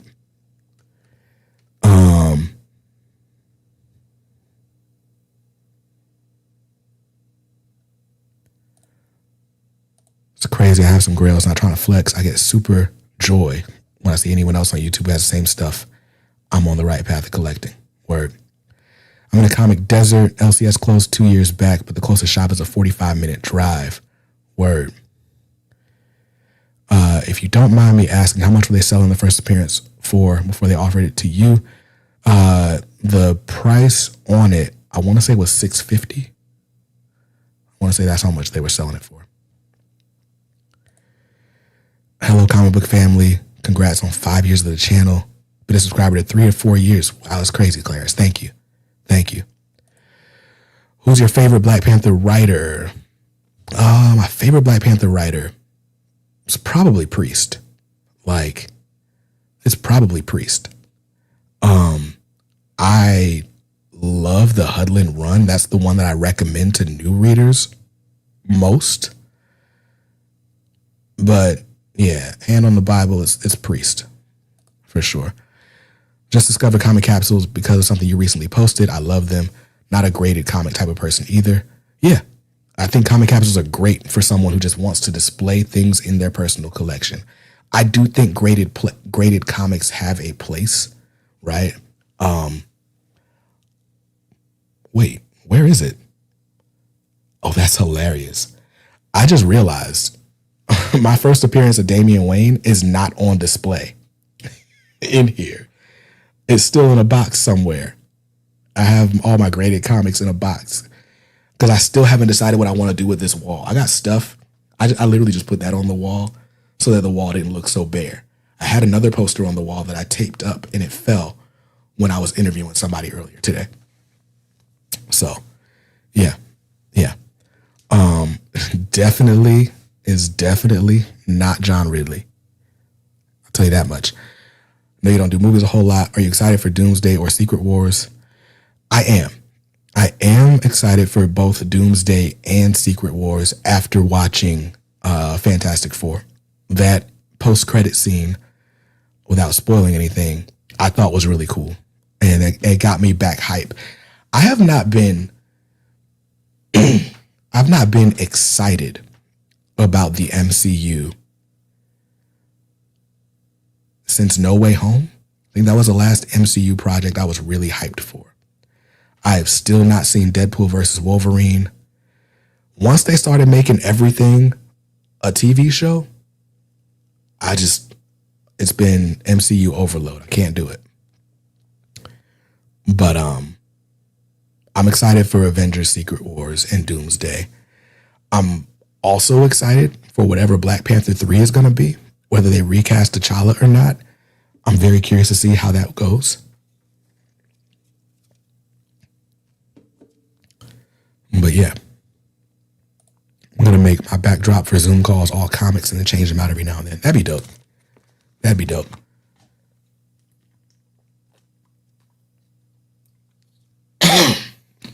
Gosh, man. Whatever this lingering cough is, I'm so annoyed by it. Denzel's going to be a villain in Black Panther 3, supposedly. Hey, I'm down for it. I like Denzel in everything I've ever seen Denzel in. So, yeah. But Fantastic Four, I liked a lot. I I don't even know if like I want to go back and watch some of the. I watched. What was that Captain Marvel movie? The Marvels. I watched the Marvels. Me and my wife went to the theater and saw that. I have not seen the Eternals. I can't even tell you what most recent Marvel stuff I've seen. I've not seen Thunderbolts yet. My wife liked it though. She said that one was good. We started the Captain America. I wasn't the biggest fan. My wife said she didn't really like it either. But anyway, all that to say, I'm hyped for the next two Avengers movies, and I hope they reset things a little bit and get people excited about going to the movies again. I absolutely loved Superman. Like, I loved it. And I missed that feeling. My wife and I used to go see every MCU movie. Like, the MCU is such a big part of our marriage. And for me, the excitement of the MCU is seeing it in theaters. Once it comes home to streaming, it's not the same. So I hope this brings that excitement back to the point where I want to pay for somebody to babysit my kids and pay for the expensive movie tickets with the reclining seats and the food service and all that. I really do, because I love that experience. Travis says, congrats. I've been a sub for a few years. Been out of comics, but I'm back. Have you ever read Mike Grell's Green Arrow? If not, I highly recommend. I have not read the Longbow Hunter saga. I've read bits and pieces of it. I say bits and pieces. That makes it sound like I've read several issues. I started the first issue and realized it was going to be more mature than I cared to read at that particular moment. Not like it was too mature for my overall taste, but just like I wasn't in the mood for a super serious comic the day that I picked that up. And I haven't revisited it. I have not seen Predator Badlands. I was too young for the Aliens and Predator wave. Even Terminator, like all those big sci-fi horror-ish movies from like the 80s. I'm too young for those. I didn't see those. So like I don't have the same nostalgia for it when they bring them back for the 18th time. I will say though, one of my surprise favorite books that I read this year was one of those random Predator books that Marvel was doing. Was it an Alien book or a Predator? It was definitely a Predator book. And it came out like, I read it while my wife was like having a procedure done. So this might have been October, November last year when that trade came out. I'm 34. I'll be 35 in January. I'm a 90s baby, but I'm a sheltered 90s baby. If the movie was not a Disney animated film from like 1991 to like 2004, I probably didn't see it, being real with you. The only way I probably saw it is if after 2004 it came on BET as one of the BET. Like I've seen an insane amount of Disney movies and an insane amount of hood movies, but not a lot of pop culture stuff that came out while I was a kid. I've not seen the new season of Abbott yet. I don't think. That was the one show I was watching. I don't think I've seen it. What kind of work do you do for your day job? I am a business systems analyst for a company somewhere in the healthcare space. So I evaluate software that we use internally and sometimes customer facing, and I triage issues that we deal with on the technical front. It's a very boring job that I'm happy to escape with comics. But hey, it pays the bills. It pays my household bills. And then comics pays my comics bills. So I'm a blessed man, quite honestly. Marvel hung Eyes of Wakanda out to dry. Oh, wait. I watched Eyes of Wakanda with my wife. She loved that. I loved that. Shout out to Jeff Thorne. I really liked it. There were some episodes I enjoyed more than others, but I liked it overall.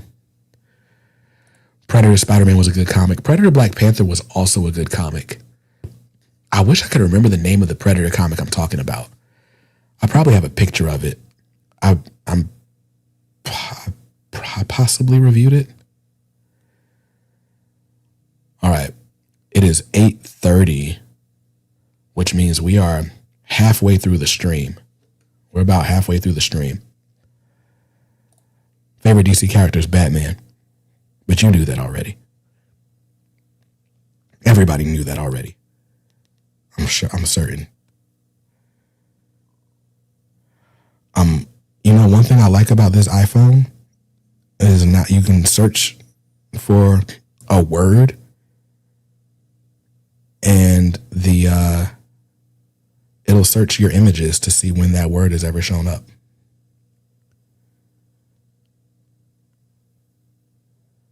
Found it.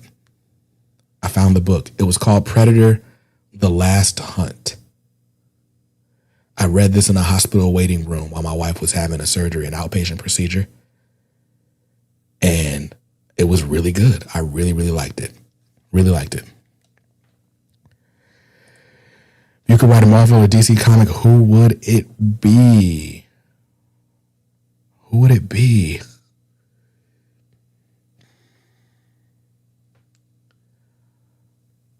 I would write.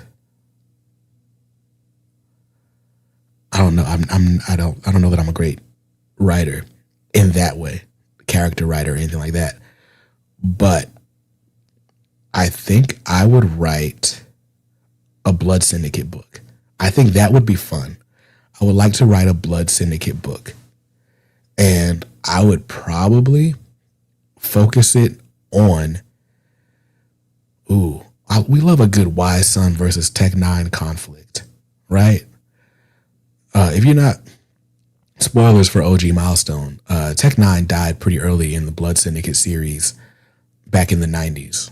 He had a better prognosis in the most recent iteration. But I would love to do a Tech 9 series that ends in death like a hood movie. Like Boys in the Hood, but Tech 9 is Ricky. Like, that'd be cool somehow. That'd be fun. Just a Tech 9 miniseries. Yeah. That's what I would do. Supergirl, Woman of Tomorrow. I've not read it yet. I do plan to read it before the movie next year. Not the rapper. Tech 9 is a member of the Blood Syndicate. Blood Syndicate is the team book that came out with OG Milestone. Basically, they were members of a rival gang that were planning to basically battle it out one night. That night, the police tagged the people with this experimental gas that killed a bunch of them and turned the rest of them into superpowered beings. So everybody that didn't die, basically, that was a member of those gangs, kind of formed their own gang from the ashes, and they become the Blood Syndicate. And they're like a big group of anti-heroes. They're like anti-hero X-Men fighting for turf in, the hood of Dakota, otherwise known as Paris Island. I love Blood Syndicate. The relationships, the interplay, the action is such a well-written series. Shout out to Ivan Velez Jr. and Dwayne McDuffie. But I love that OG series. And yeah, pretty sure Tech 9 the rapper came before the comic too. He might have. I know Tech 9 is old. I know he's been rapping for a minute before he got popping in the mid to late 2000s or whatever it was. But yeah. Since Batman's your favorite, are you excited for the Batman Part 2? I have forgotten most of Batman Part 1, but I'm always excited for a good Batman movie. I'll just go back and binge and watch the others. The other one. I'll watch them back to back, most likely. Read any of the TMNT tie-in books? I've been reading Shredder and it's been great. I read the first issue of Shredder and the first issue of Casey Jones. Both were amazing. I just didn't want to put them on the pull list because budget concerns. Any DCU projects you're excited for? Pretty much all of them. Pretty much all of them. I'm a big DC fan. For me, DC animated universe is like above everything for me. And so much of what I know about knew about all these comic book characters came from that first. And so seeing DC on the big screen done well is a really exciting prospect for me, especially after all these years of like just kind of fair to meddling DC movies. So all of them, except Peacemaker. I don't particularly care about Peacemaker. Not read Day Tripper. I've not read Day Tripper.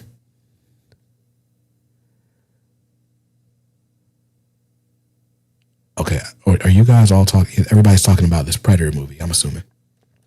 All right.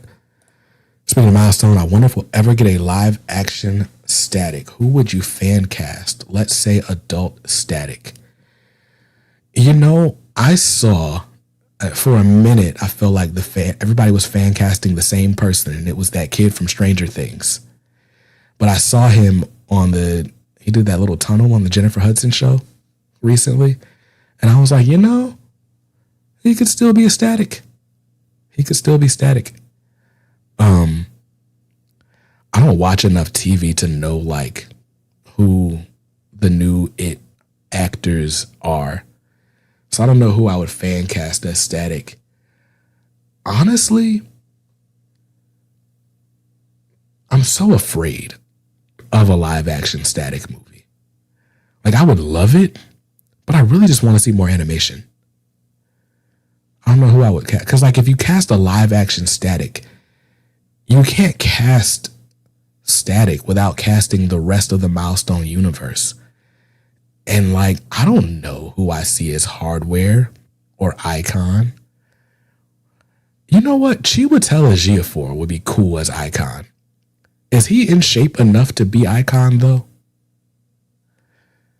Who else would be a good Icon? I don't know. I kind of like Aldous Hodge as Hardware. He might be too tall though. It's definitely too tall. Yeah. Not enough people talked about how the finish on the 4th Milestone Compendium is different from the other 3. Bro. Glasses will be thrown. Is that you're talking about that dude? You want Jordan the Stallion to be Icon? But no. The glossy print on the 4th Milestone Compendium and the white DC Bullet logo when red was right there really made me mad. The reason I didn't shout it out though, I'll be honest with you, I made a big fuss about the Shadow Cabinet trade being a trade and about the typeface on the spine.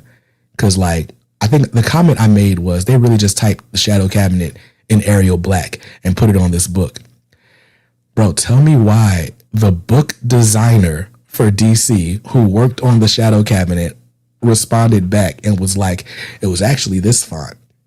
And I was like, what are the odds that I complained about something so specific and the very specific person that the complaint is for sees it? Like, what are the odds? So I stopped complaining about books. But I also didn't do an overview of Milestone Compendium 4 because I absolutely was going to be complaining about that glossy finish. Justice for Milestone. Because now what's going to be, Volume 5 is coming next year. It's going to complete the set. Is that going to be a glossy book too? And are they going to change? It'll be just my luck that they make the red DC logo for that one. And we'll just have the one with the white logo on the spine.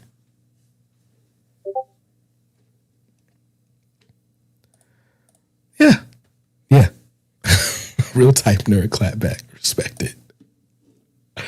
So yeah. And you would think I would learn my lesson. There have been several other instances where I've been critical of something in comics online. And y'all know I'm not a big presence on social media. I'm not consistent enough to be a big presence on social media. Every time I say something that could be taken the wrong way, oh, it makes waves. 1,000,000 shares. I don't understand it. Anyway, I'm trying to do better at like understanding my place in the hobby. Like, to me, I'm a fan with a camera. To other people, I'm a dude with 20,000 subscribers. And to some people, I'm like, I don't know. I don't know what other people see me as, because I'm only me. But like, the point is, I'm trying to be cognizant of the fact that it is possible for my name to ring bells. It doesn't always happen. It doesn't often happen, but it's a possibility. I need to be like, I need to comics responsibly. Other than the old man Blade, Wesley Snipes. Know anything about this? No, I don't know anything about that. And I honestly don't believe it. I'm being real with you. I don't believe it. If they can't get Mahershala Ali off the ground as Blade, they're not going to repackage Wesley Snipes at 50 whatever, 60 whatever, and sell that to us either. Capital Doom. First omnibus I ever bought. Batman by Grant Morrison, Volume 1. I think I bought that for like $40. $40 on Amazon, and I had a gift card, so it was technically free. But that was the omnibus that started it all for me.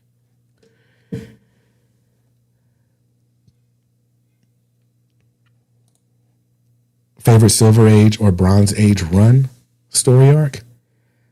Jungle Action, the Don McGregor Jungle Action run. I think that's technically Bronze Age, right? 70s. When does Silver Age stop? I did a whole comics history video, and I don't remember, but I think that's technically Bronze Age. But I don't know. Fan of Wonder Woman? No, I'm not a fan. I've just never gotten into Wonder Woman. There's nothing that I'm like, I would never read Wonder Woman. I don't know. I guess like general gender roles type stuff. Wonder Woman's for girls. So I didn't read it, didn't gravitate towards it. I have purchased some Wonder Woman. I read Wonder Woman Dead Earth. Liked that a lot. What I've read of the Gail Simone Wonder Woman run, I really enjoyed. So much so that once I got the DC Finest first, and that made me really, really want to reacquire the omnibus, because I had it in my collection, then I sold it, and I bought it back because I liked what I've read of Gail Simone. That's probably, I guess that's probably what I would count as my favorite so far, but I've not read all of it. Shauna says, Wesley Snipes Blades peak Marvel. George Perez Wonder Woman is what I recommend. Word. I appreciate that. Appreciate the recommendation. Best Batman suit, blue and gray, black on black on black, black and gray, black with the yellow oval. All right, the best in the comics. I have different favorite bat suits. So, animated series look, I always am gonna love it. But if I'm real, my favorite is the new Batman Adventures bat suit, where you take away the oval and it's just the bat symbol and it's black and gray. I love that. And then I also, and that's basically the same bat suit as the Hush bat suit. Although I prefer it black and gray. I think I'm definitely a black and gray guy, not a blue and gray. But the yellow oval hits on certain books. I loved it. In Three Jokers. There you go. Opinion on recast T'Challa? I don't know. Recast him or don't recast him. I would love to see a T'Challa, or like, traditional male Black Panther. I like Shuri as Black Panther. I don't necessarily want Shuri as Black Panther for the eternity of every iteration on screen, right? So I would like to see another T'Challa as Black Panther on film. I don't feel pressed for Ryan Coogler and company to do that. You know? Like, I don't, and maybe you just, you do whatever you're gonna do, you reset the continuity and then you do it. And now there's a new Black Panther. But yeah, I don't know. My mic's a little hot. My bad. Is that better? I can't hear myself. I mean, I hear myself, but I can't tell how it's going for you guys. The mic is like right next to my mouth, though. I probably could fix that. Best place to start reading Black Panther. Fantastic Four 52. I'm joking. I'm gonna recommend for new readers. I would say read the Hudlin Run. That's probably the best place to start. But I do also like. Am I too low now? Let me know. But yeah, I think Hudlin is probably the best for new readers. And then I would go Priest. And then I'd go first half of Coates. Probably before I would go Hudlin, Priest, McGregor. Hudlin, Priest, Jungle Action by Don McGregor. Coates. You can skip John Ridley. And read Eve. I mean, you can't really read Eve Ewing and not read John Ridley. But you can skip John Ridley. Favorite female superhero? Rocket. Absolutely Rocket. Damson Idris. I have been seeing the rumors about Damson being the new Black Panther. I do not know how I feel about it. I got to see him on screen, honestly. And I'm sure I'll be hyped just to see a new Black Panther. I like the look. But Chadwick Boseman, I don't know how you follow up Chadwick Boseman. That's the difficult part. You're asking me why I hate John Ridley's run on Black Panther when you should be asking John Ridley why he hates Black Panther. I heard Absolute Wonder Woman was pretty good. I've heard the same thing. Almost universally. When I dropped Absolute Wonder Woman from the pull list, I have not heard the end of it since. Yes, Rocket is from Milestone. Rocket is Icon's sidekick, I guess is the best way to say it, but she's so much more than that. Rocket is the real hero of the Icon title. And that's another one that I would love to write. Like, I would love to write a true Rocket book. Maybe a graphic novel. That'd be cool.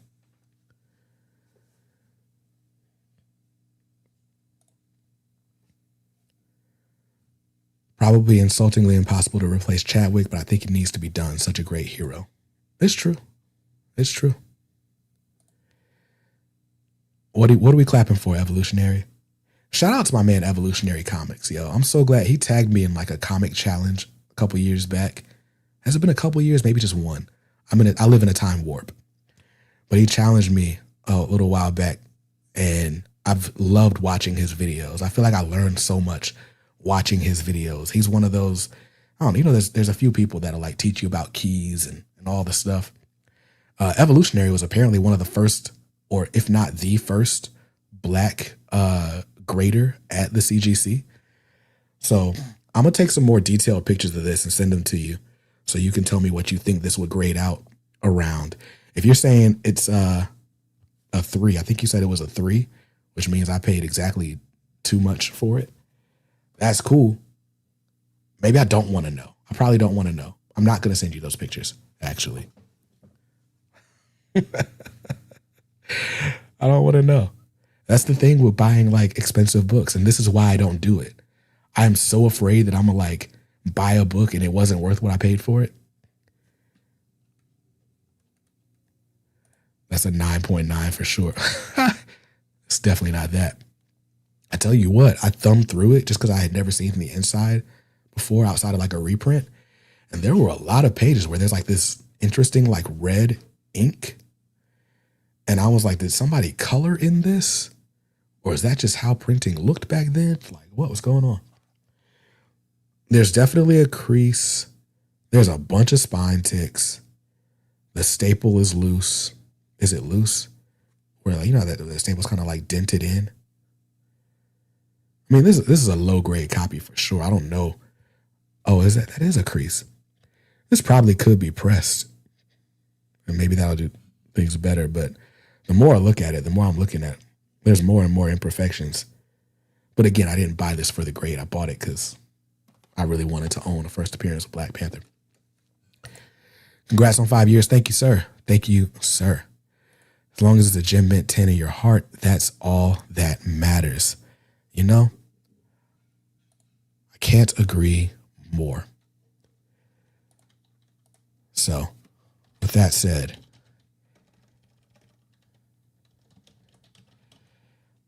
I like it. I'm really excited. Did you hear about Superman and 9.0 going up on sale for Heritage? Think it'll set a new record? Probably.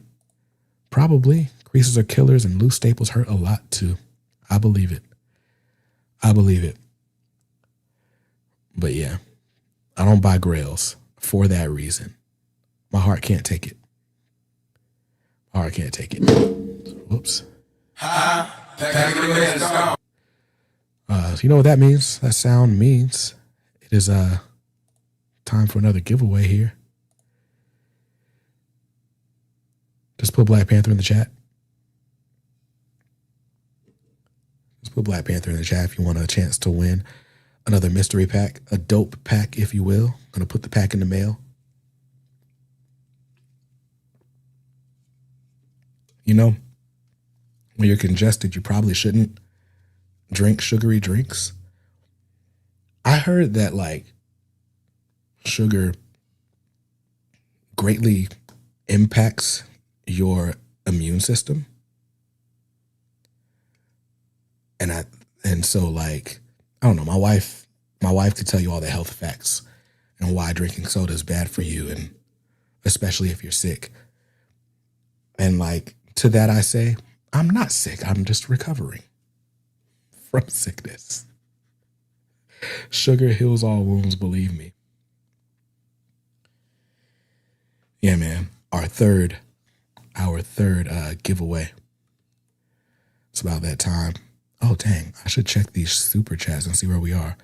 So that's one. That's another one. All right. So I got to give away 7 packs.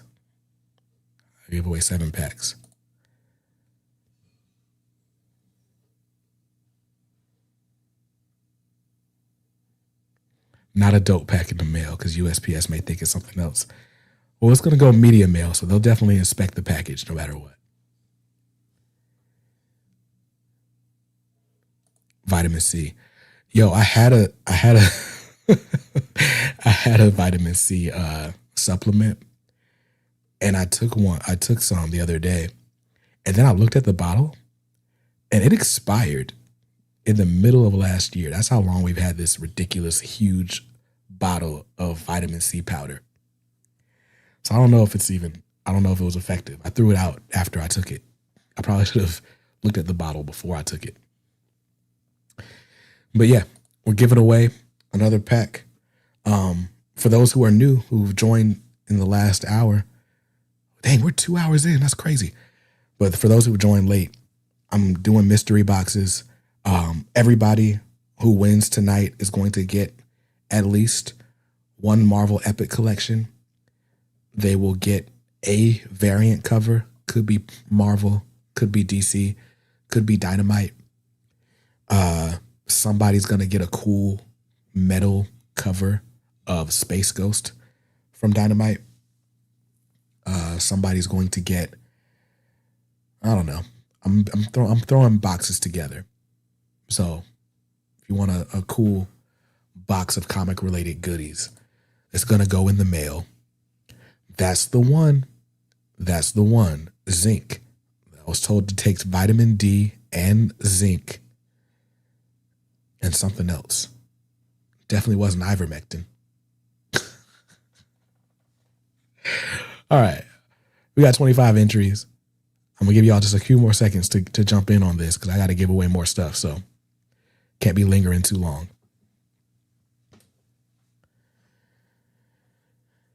Can't be lingering too long. There's 51 people in the chat. I'm just going to assume that everyone who wanted to enter has entered.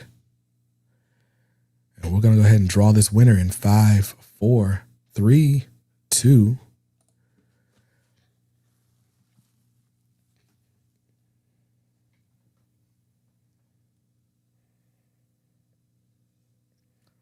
Shout out to you, Ben's Kid for Life. Congratulations. Congratulations. If you want to claim your winnings, you're going to have to email me. Subject line prize pack. Include your address and your phone number. Thanks for supporting the channel. I should note I'm covering shipping for US-based winners only. If you are international, you are eligible to win, but you will have to pay for shipping. I will get a quote. I will send you the quote, and you'd have to pay cover shipping. And I'm happy to do it. But yeah.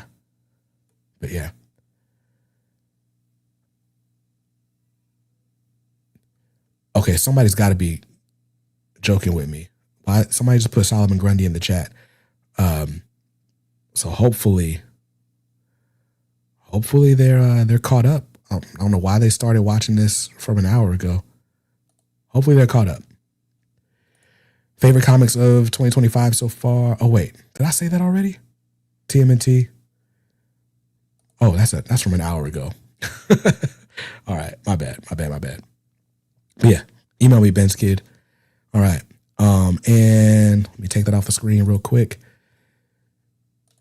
and we're gonna go straight to another one.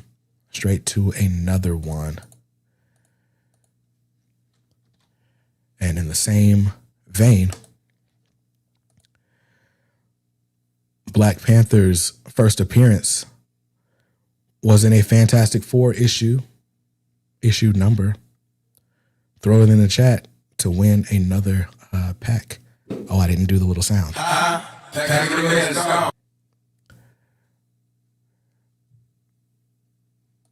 What issue? Well, that's not the one I wanted to do.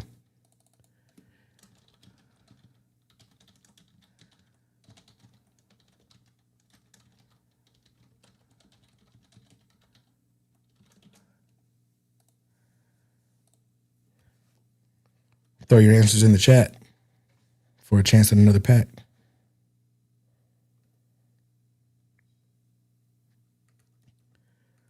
I'll make it easy, right? It's also the same amount of weeks we have in a year. DC really likes this number for whatever reason. Yeah. Just throw the number. No symbols, nothing accompanying. Just throw that number in the chat for another entry. And y'all keep me honest. Is this number 4? This is the 4th one I'm giving away? Or is this number 5? I think this is 4.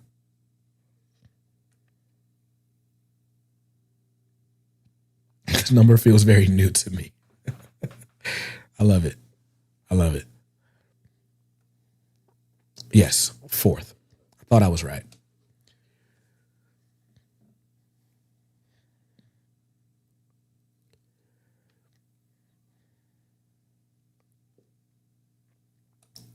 All right. The answer is 52. I figure you knew that, or at the very least you would copy all for somebody else's answer. 25 entries. There's 54 people watching. Only 25 entries.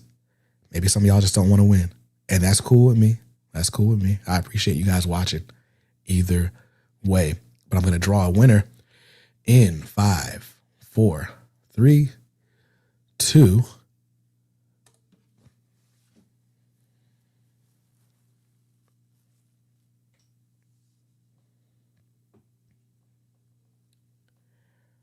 Oh man, Kevin was so close.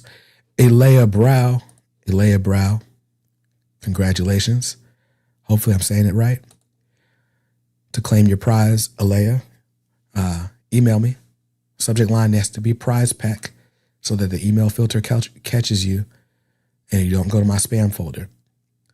In the body of that email, make sure you include your address and your phone number. If you are international, I will respond with a shipping quote. Otherwise, I will, I'll put something in the mail for you next Friday. Packs are going out in the mail next Friday, the 21st. And as it stands, there are 3 more chances remaining to win tonight. So good luck to everybody who's trying to win something tonight. I need to take a quick 30-second break. And so it would seem StreamYard has the perfect thing for me to do that with.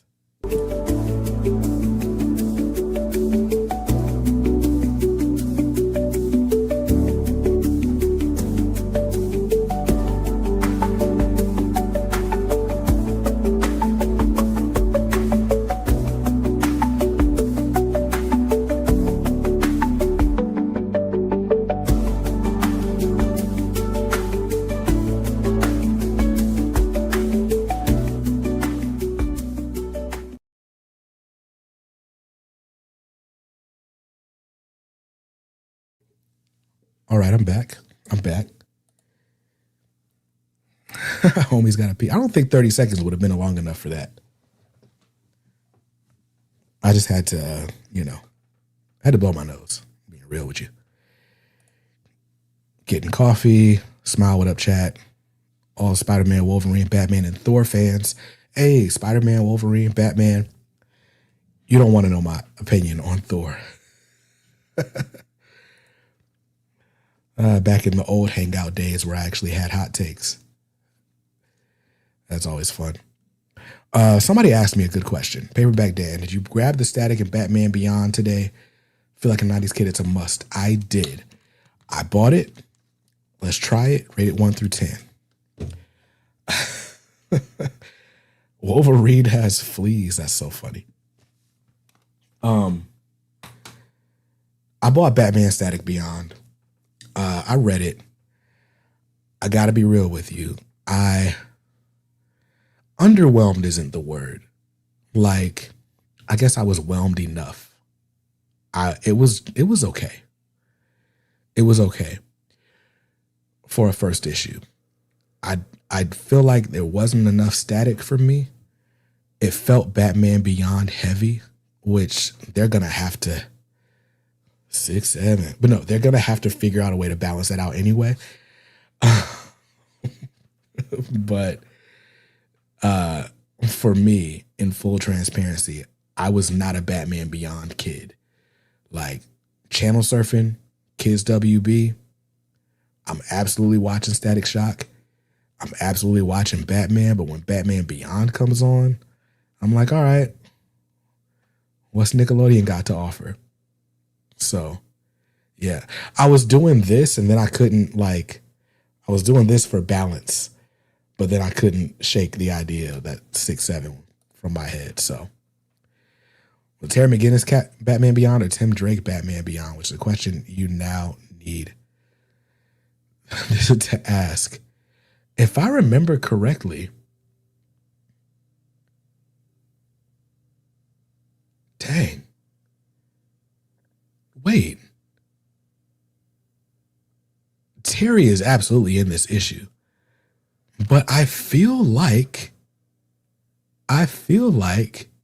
there was a Tim Drake reference. Where did I see a Tim Drake Batman Beyond reference? If it wasn't that. Yeah, I don't know. I've seen the Tim Drake Batman Beyond reference recently, but it was absolutely Terry McGinnis in this comic book. I guess we gotta do 6, 7 more giveaways. Can't believe we had a 6, 7 reference in the Unk chat. Bro, so y'all know Batman Beyond is Tim Drake and DCK. Yes, that's the one. Okay. Yes, I was reading the Justice League Unlimited. That's where he is. Got it. I remember now. I'm in youth ministry. I spend way too much time around kids, and 6'7" is inescapable. Uh, last time we were at church, and I was like, I was leading in church. They started the 6'7" train, and I was like, "Hey, yo, the next person that says it is gonna have to do 60 or 70 push-ups," and they all stopped. It all stopped. Yeah, Tim Drake is the Batman Beyond in Justice League Unlimited, the comic, not the cartoon, but also the cartoon. But no, in the comic, not the cartoon. And there's this story going on where like basically all these different versions of characters like are on a team from it's coming up through the fallout of the We Are Yesterday event. So there was Electric Blue Superman is one. Tim Drake Batman Beyond is another, and I can't remember the rest. So, yeah, man. Listen, I I feel like Unc for real. Now that I spend so much more time around kids, and I have more kids myself, like I feel like I'm always having to rain on somebody's parade.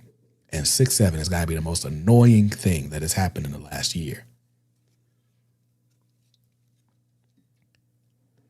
I guess it's better than other like numbers. All right.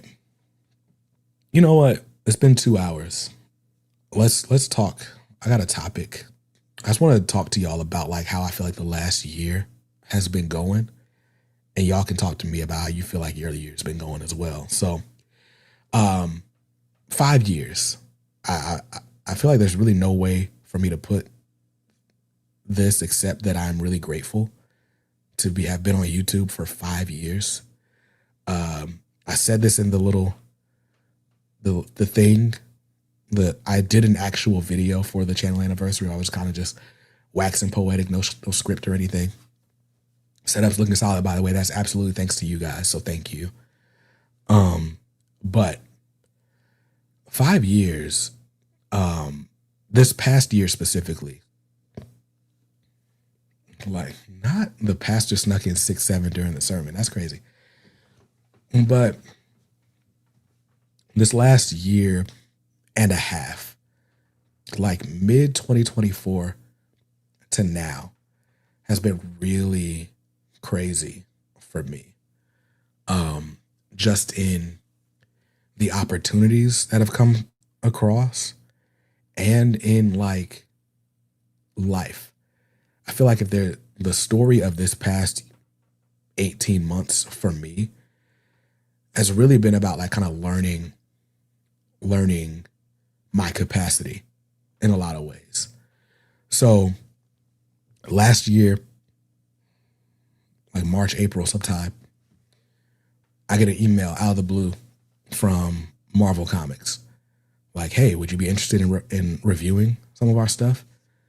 And I think the first review book I got from Marvel was either the end of May or early June.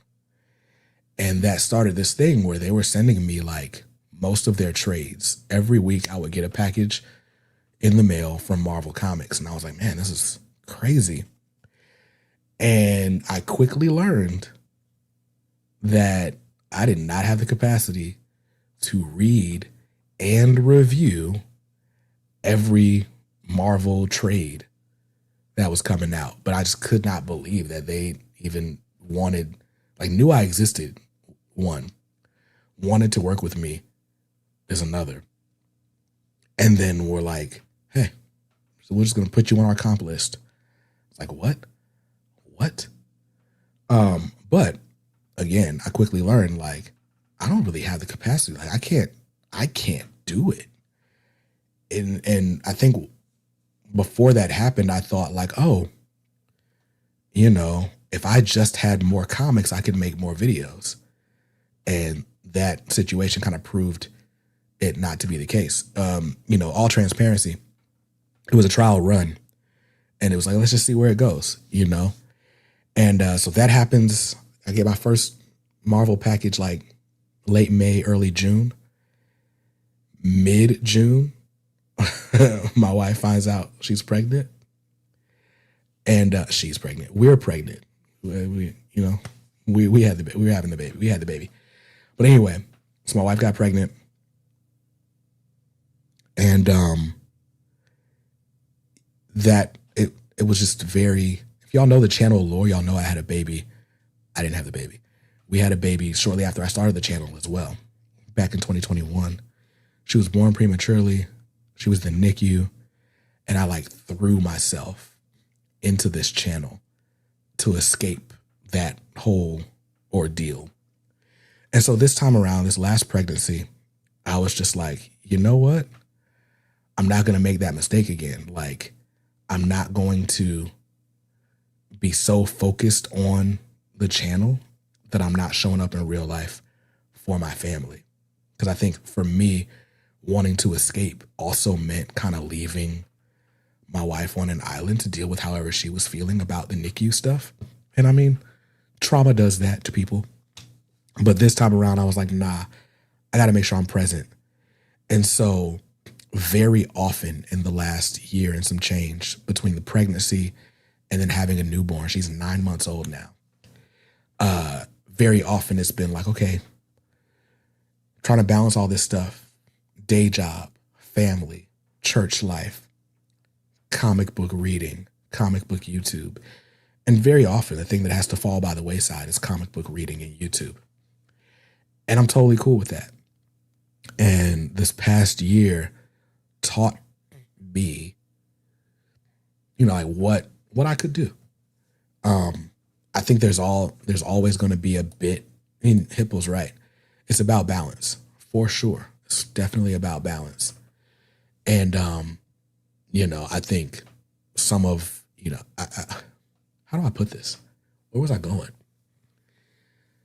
The story of this past year has really been like, you ever feel like you're like 10 minutes late for everything? Like you constantly feel like you're forgetting something or dropping the ball somewhere, right?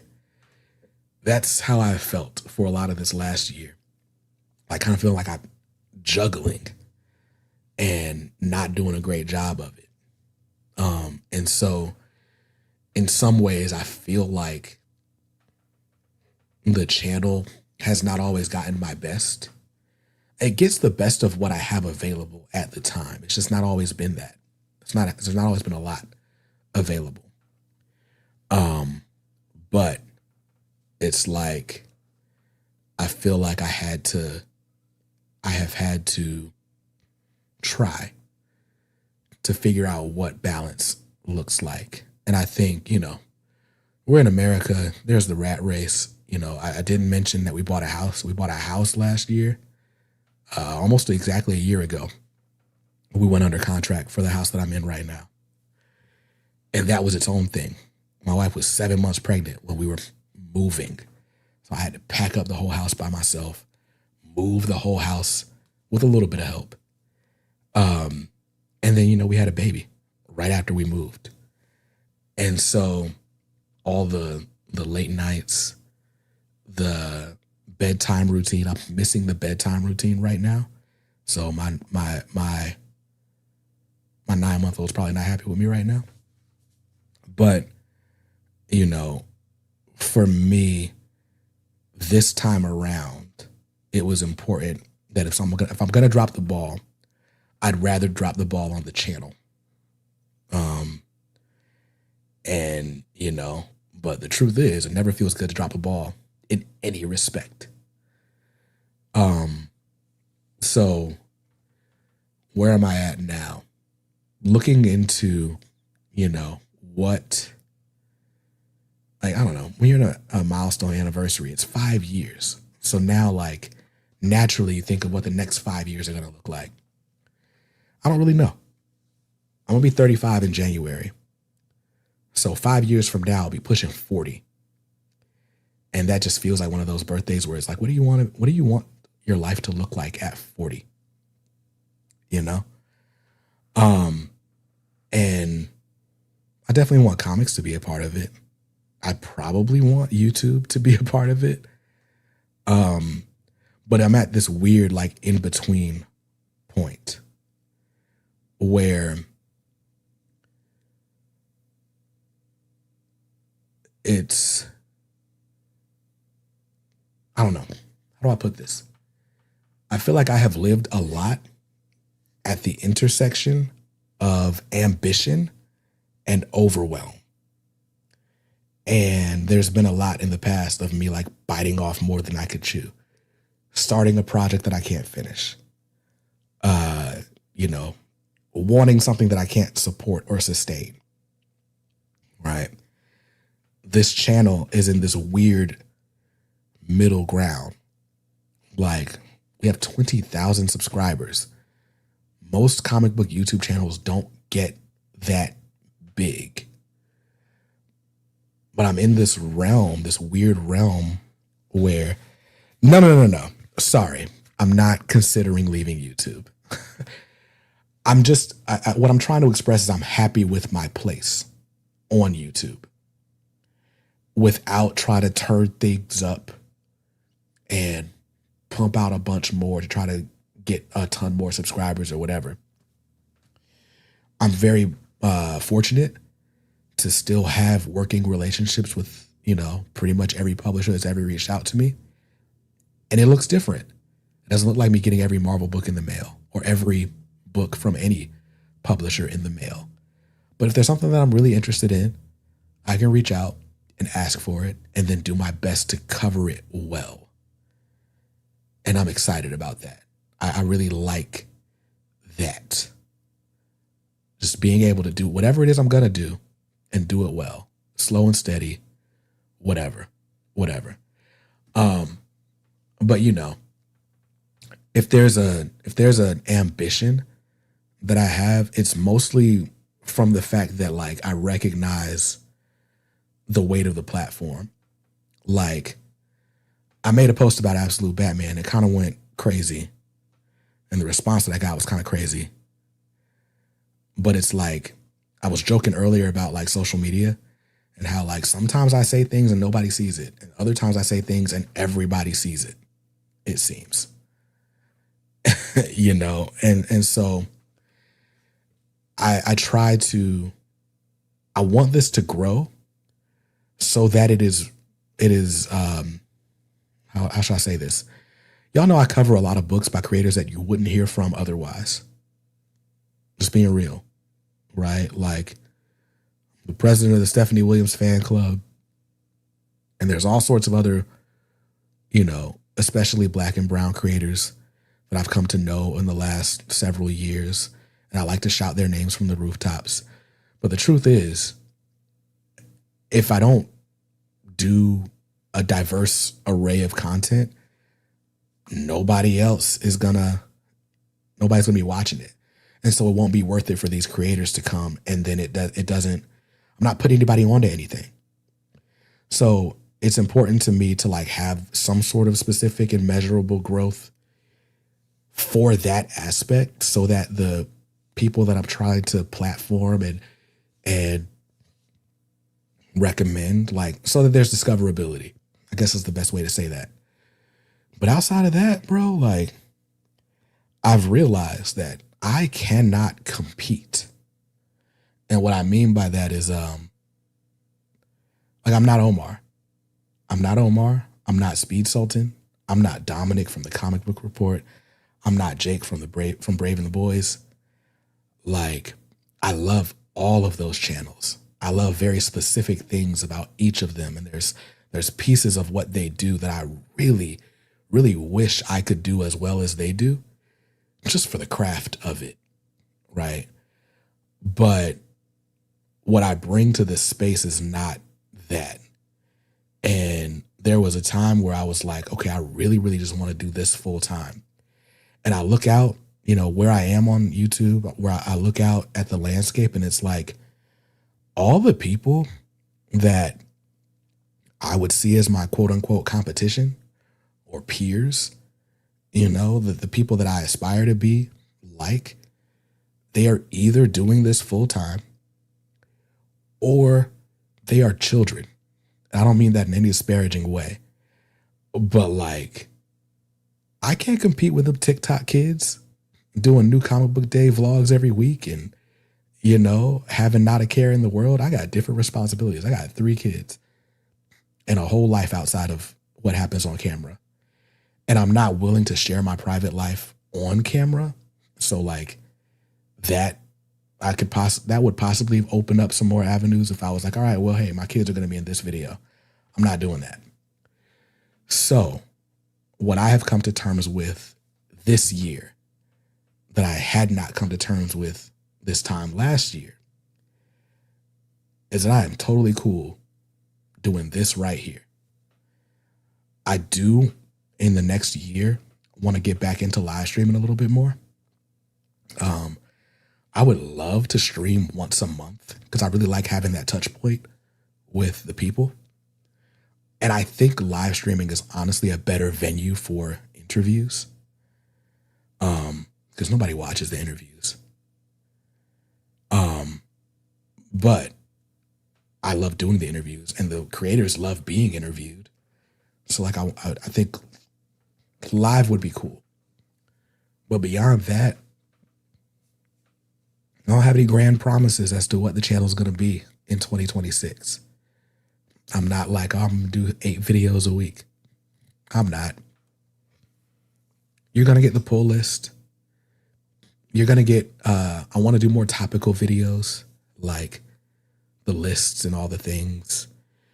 And I do want to get back to doing the podcast more consistently. Most of the reason the podcast interviews had slowed down was technology related. And honestly, kind of like some of it was just an effort versus return type thing. Like it takes me significantly longer to edit a podcast interview and export a podcast interview than anything else. And it can be frustrating to do all that and get like a dozen views. And there's a point where it feels like it's wasting the creator's time to do it. But I stand by the interview and the conversation because I feel like I have good conversations with people. And I just like doing it. So I want to get back to the point where even if the podcast isn't coming out every week, I want to do it at a specific cadence so that you can count on the video and audio coming out at the same time every month. That would be cool. But beyond that, I'm just enjoying the ride. I never imagined this channel being as big as it is. And yeah, we had 20,000 subscribers this year. It might take another 5 years to hit 40, and I might never get a 100,000 subscriber plaque. And I'm totally cool with that. So I appreciate y'all being here for the ride. I really do. I really do. Glad you're sticking to your guns creatively. That's what makes the channel extra special. Thank you. 3 pieces of advice I'd give to someone starting a channel on comics. Make videos that you want to see. Because for a long time, you'll be the only one seeing them. But don't overextend yourself. Like, just straight up. Don't overextend yourself. And as much as you can, avoid comparison. Like, I'm going to be real with you. I like looking at these books on this shelf. So many books on that shelf and all that. So many books are here because somebody else on YouTube said it was a good book. And I was like, oh man, that looks cool. I got to get that. Thankfully, I, cracked them open, thumbed through them and, enjoyed a lot of them. I'm also grateful that I did the equipment fundraiser sale because it helped me let go of a lot of stuff that I was just holding on to for no reason other than I'm a hoarder. I was cleaning up for this stream. I found a receipt from a movie theater visit back in July. Like, why was that in here? I don't throw nothing away. I don't like getting rid of stuff ever. So, but doing the equipment fundraiser and trying to figure out how to raise money to upgrade this setup allowed me to let go of some books that I probably shouldn't have bought in the first place. So I'm grateful for that. So don't spend a whole bunch of time trying to keep up with the Joneses. Buy stuff that you like. That's my advice. Buy what you like, read what you buy, and be nice to others, because kindness makes the world go round. Oh man. Kind of off topic. As a fellow Christian, I'm curious. It was a Superman ticket. What denomination? My church is non-denominational, but it's probably more in line with like the Pentecostal tradition. He said the thing. Definitely said the thing. What's up, Glitter and Duct Tape? Thanks for being here. And thanks for the anniversary wishes. Thank you, thank you, thank you.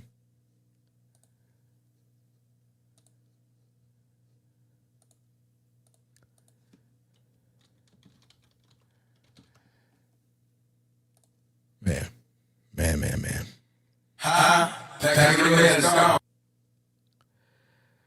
So, saying the old outro,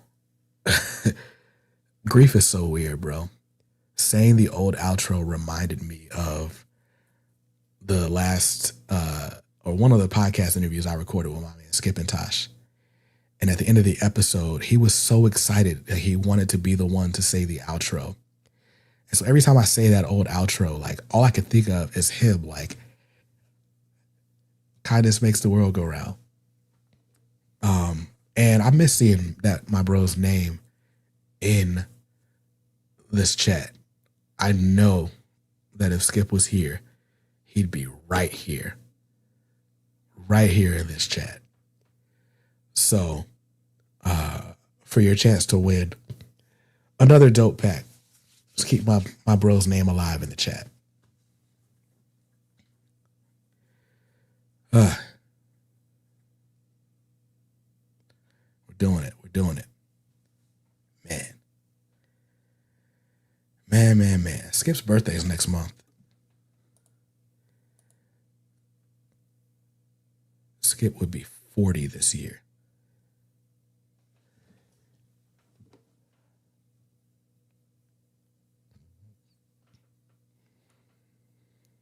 Yeah, man. I miss that dude. So much of the reason I don't quit this channel is because I am finally doing so much of the stuff he wanted me to do. Like these interviews, he would live for these interviews. Some of these questions I bring myself to ask, like, bro, man. And I bought a Rodecaster. You know how geeked he would be that I bought a Rodecaster? Like, man. I really enjoy the comics community. Because there are so many people in it who have, I don't know, poured into me isn't the word, but like who've just been nice when they didn't have to. And Skip was chief among them. All right, bro. I'm getting too emotional. Give y'all a few more seconds, and we're gonna draw this winner. This is winner number 5. Making sure I'm correct. Keep me honest. Pack number 5. In 4, 3, 2. Let's draw this winner.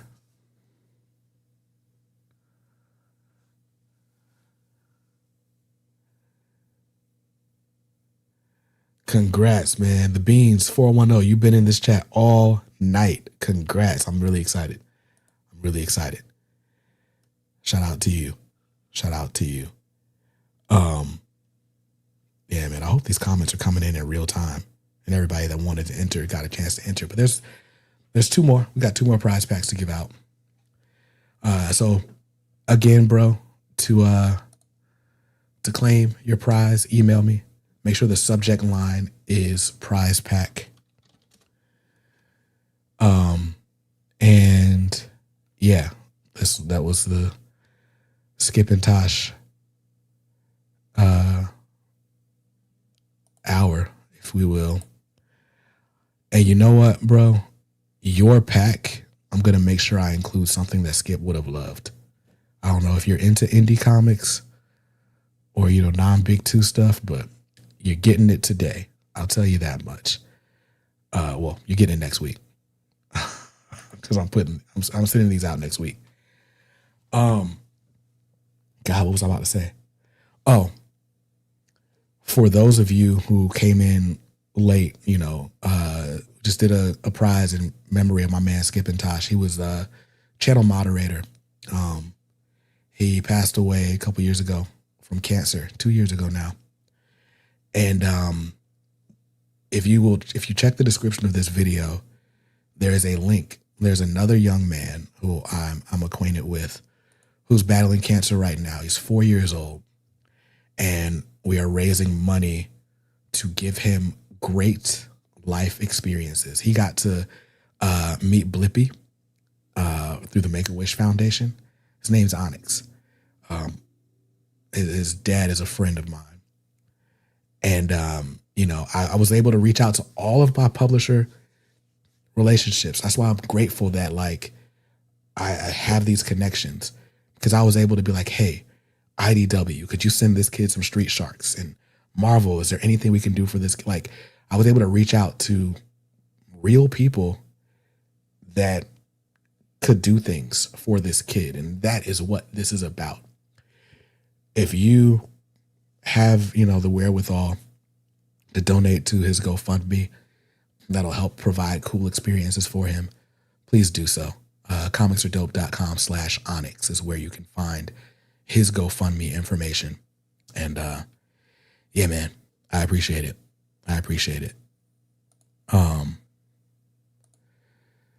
All right. What y'all want to talk about now? We had the sentimental hour for sure. I've teared up and everything. We got about 30 minutes to go. What y'all want to talk about? Recently started Planet She-Hulk because of you. Really what is your favorite run of She-Hulk or would recommend? Well, funny enough, bro, I have not read She-Hulk. I don't think I've read any She-Hulk. I think I tried the Rainbow Rowell series when it first came out. Because Marvel sent the trade, and it was fine. But Planet Hulk, I've read a decent chunk of Planet Hulk, and I really liked it. So I imagine that Planet She-Hulk would be cool too.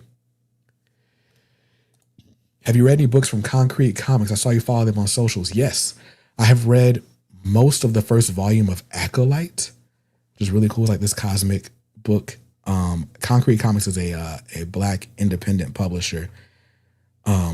They had gotten distribution through Diamond, but then Diamond shut down. But I think they've got a campaign going right now. They're making a trade out of their first 5 issues of Acolyte. But I also interviewed Carla Medrano, aka Moon the Storyteller. She has a series called Luna. Luna is the name of her book, and that's published through Concrete as well. Luna something. It's Luna something. It's Luna, but I'm trying to remember it's like Princess of something, Queen of something, Queen of Maru. But yeah. I read the first issue of Escape by Rick Remender. I thought it was really good. Good enough that I went and bought issues 2 and 3, but I haven't read them yet. I am not a gamer. I do want to buy a PS5 for all those Marvel games that are supposed to be coming out. I want to play the Wolverine game. I've still never played the Spider-Man game or the Miles Morales game. And I definitely got to have a PlayStation for when they put out that Black Panther Captain America game. Ever think of doing a yearly declutter sale since the tech fund helped you? I've thought of it. Especially now that I have moved. For a long time, I was holding on to stuff like, oh, when I buy my big old house, I'll be able to neatly display everything. And then you buy the house and you're like, nah, bro, you got too much stuff. So Yeah, if I can figure out a way to make the sale make sense, a lot of the stuff that I have is quite honestly stuff that people don't want, or like if they wanted it, it was already readily available. So it's like by the time I mark it down enough to move, or mark it down enough to move, or I don't know, I lost my train of thought. But it's like, is it worth it? Is it even worth it to sell? Does it make sense to buy the shipping material and all that? You know, I can't compete with in stock trades or organic price books or whatever. And I'm not keeping track of out of print prices enough. The equipment fundraiser sale was hard to do, be real with you. I'm grateful for it because it helped out a lot. Like, again, this upgrade in quality. And I'm not done yet. I still got to buy the computer. I've set that money aside. I'm waiting for Apple's upgrade cycle because they're supposed to be refreshing sometime in early next year. So I'm trying to hold out for that. But like without some sort of motivating factor, it's hard to put sales together. I would almost rather just go to, do it at local. Nobody's coming to my house. I'm never giving y'all my address. Excuse me. Nothing against y'all. I'm just never giving the internet my address. So then the question is like, where am I going to go? Where am I going to do it? Do I set up a booth at a flea market? I don't know. Exactly. So difficult in practice. LOL, so real. I don't know what's so real, but I'm glad it was. If you did decide this was the last finale, what 5 channel moments would you look back at most proud of? Okay, channel moments. There's a lot of channel moments. The Christopher Priest interview is definitely one. There are moments that happen off screen, off panel, that are interesting. But how do I pick one milestone moment? I don't know. The Priest interview was one, but the first time I spoke to Dennis Cowan and then Nick Draper Ivey, like what they both expressed in different ways was that they were just grateful that someone was covering their stuff and speaking positively about it. And that meant a lot. And then when I finally met each of them, like, I don't know, I've never met a comic creator and it's disappointed me. I should say, I've never met a comic creator that I wanted to meet that was disappointing to me.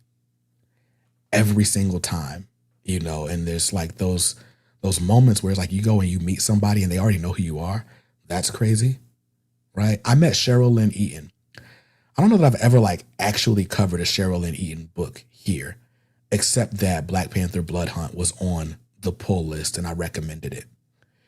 But like, I'm at Heroes Con and it was Cheryl Lynn Eaton and Marquise Draper, who's an editor at DC, who are standing together.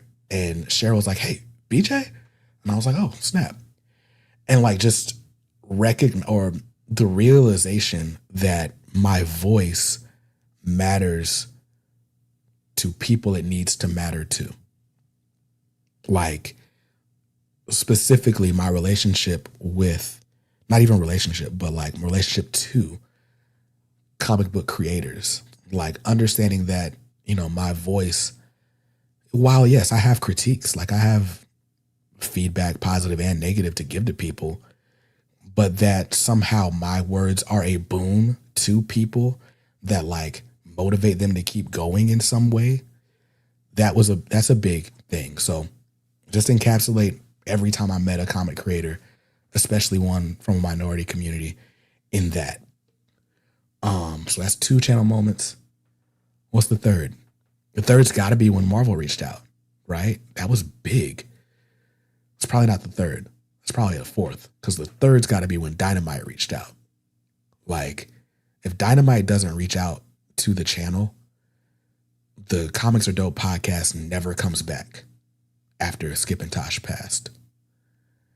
So I'm very proud of that. What's the last moment? Oh, the last moment is probably whatever the last moment is, whatever the most recent thing that happened. But yeah, those four are enough. Of course, the fifth moment I'm most proud of has got to be Heroes Con this year.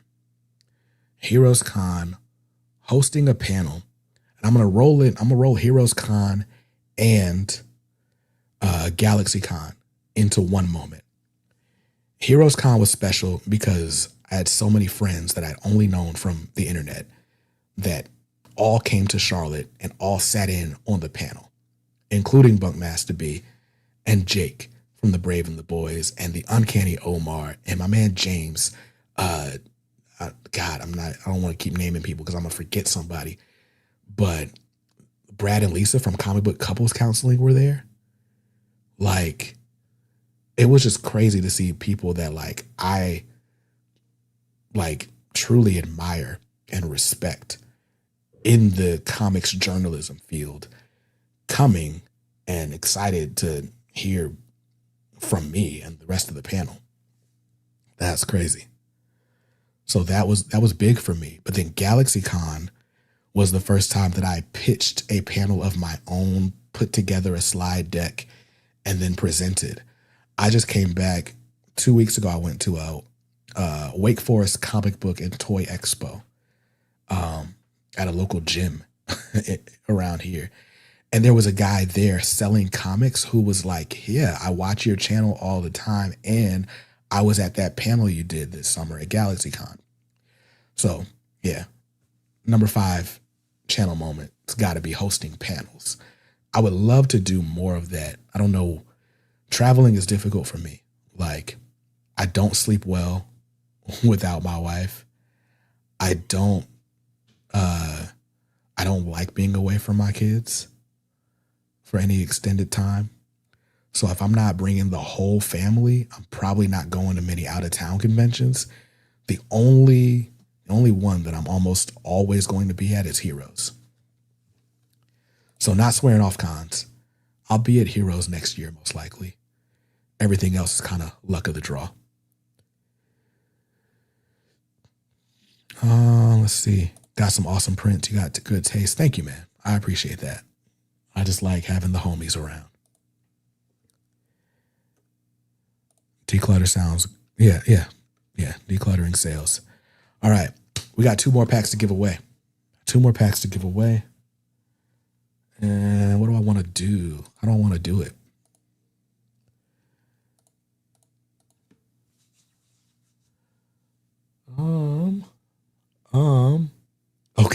Okay.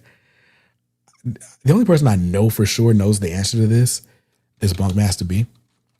But there's a book that I promised that I would do a review of.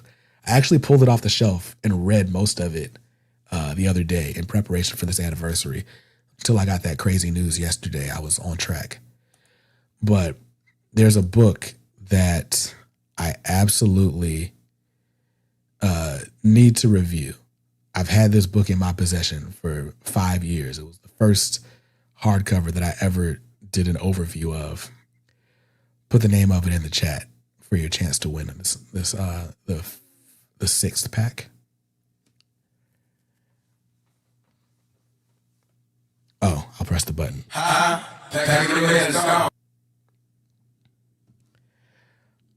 Not that one. It's definitely not dope. I don't know if I'm ever going to read that book. I read some of it, but I almost tried to do something back when Trina Robbins passed, but that moment kind of came and went, so I didn't do that one.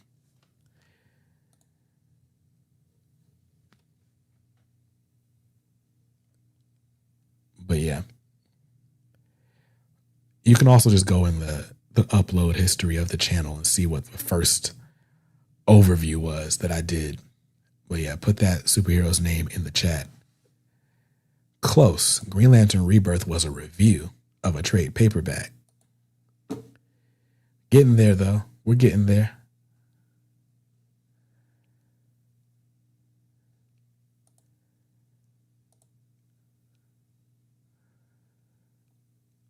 Definitely getting there.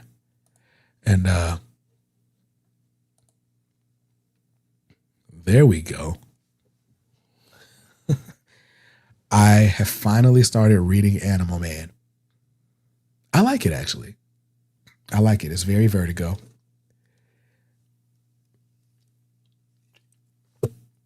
Oh, sorry. No, not one that I hadn't done. I'm not reviewed it. I did an overview of Animal Man. And that book sat unread on my shelf for 5 years.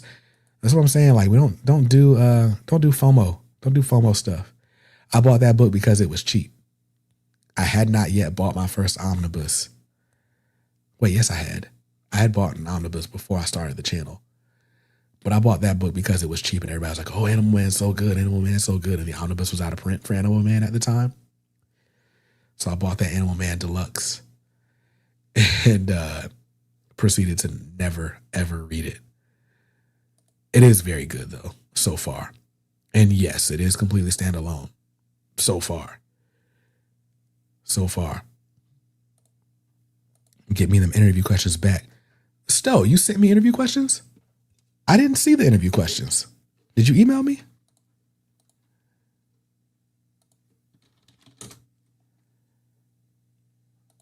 I swear I don't have anything from you, Stowe. Unless you text me and I didn't realize it. But I'll send it back. I'll send it back. I'll send it back for sure. Oh my God. Somebody who won a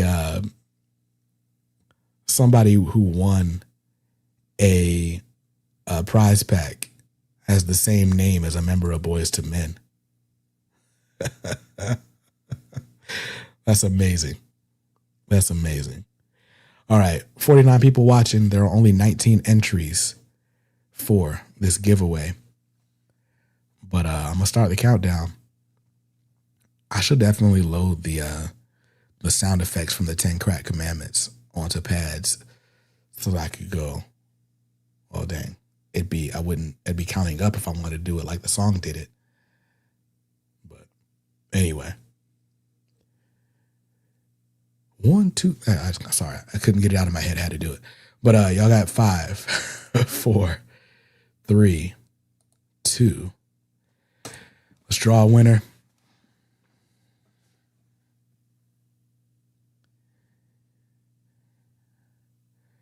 Pack number 6 is going to Al Beasy. Congratulations, sir. Congratulations. You've been here since the very beginning of the stream. I'm excited for you. Excited for you.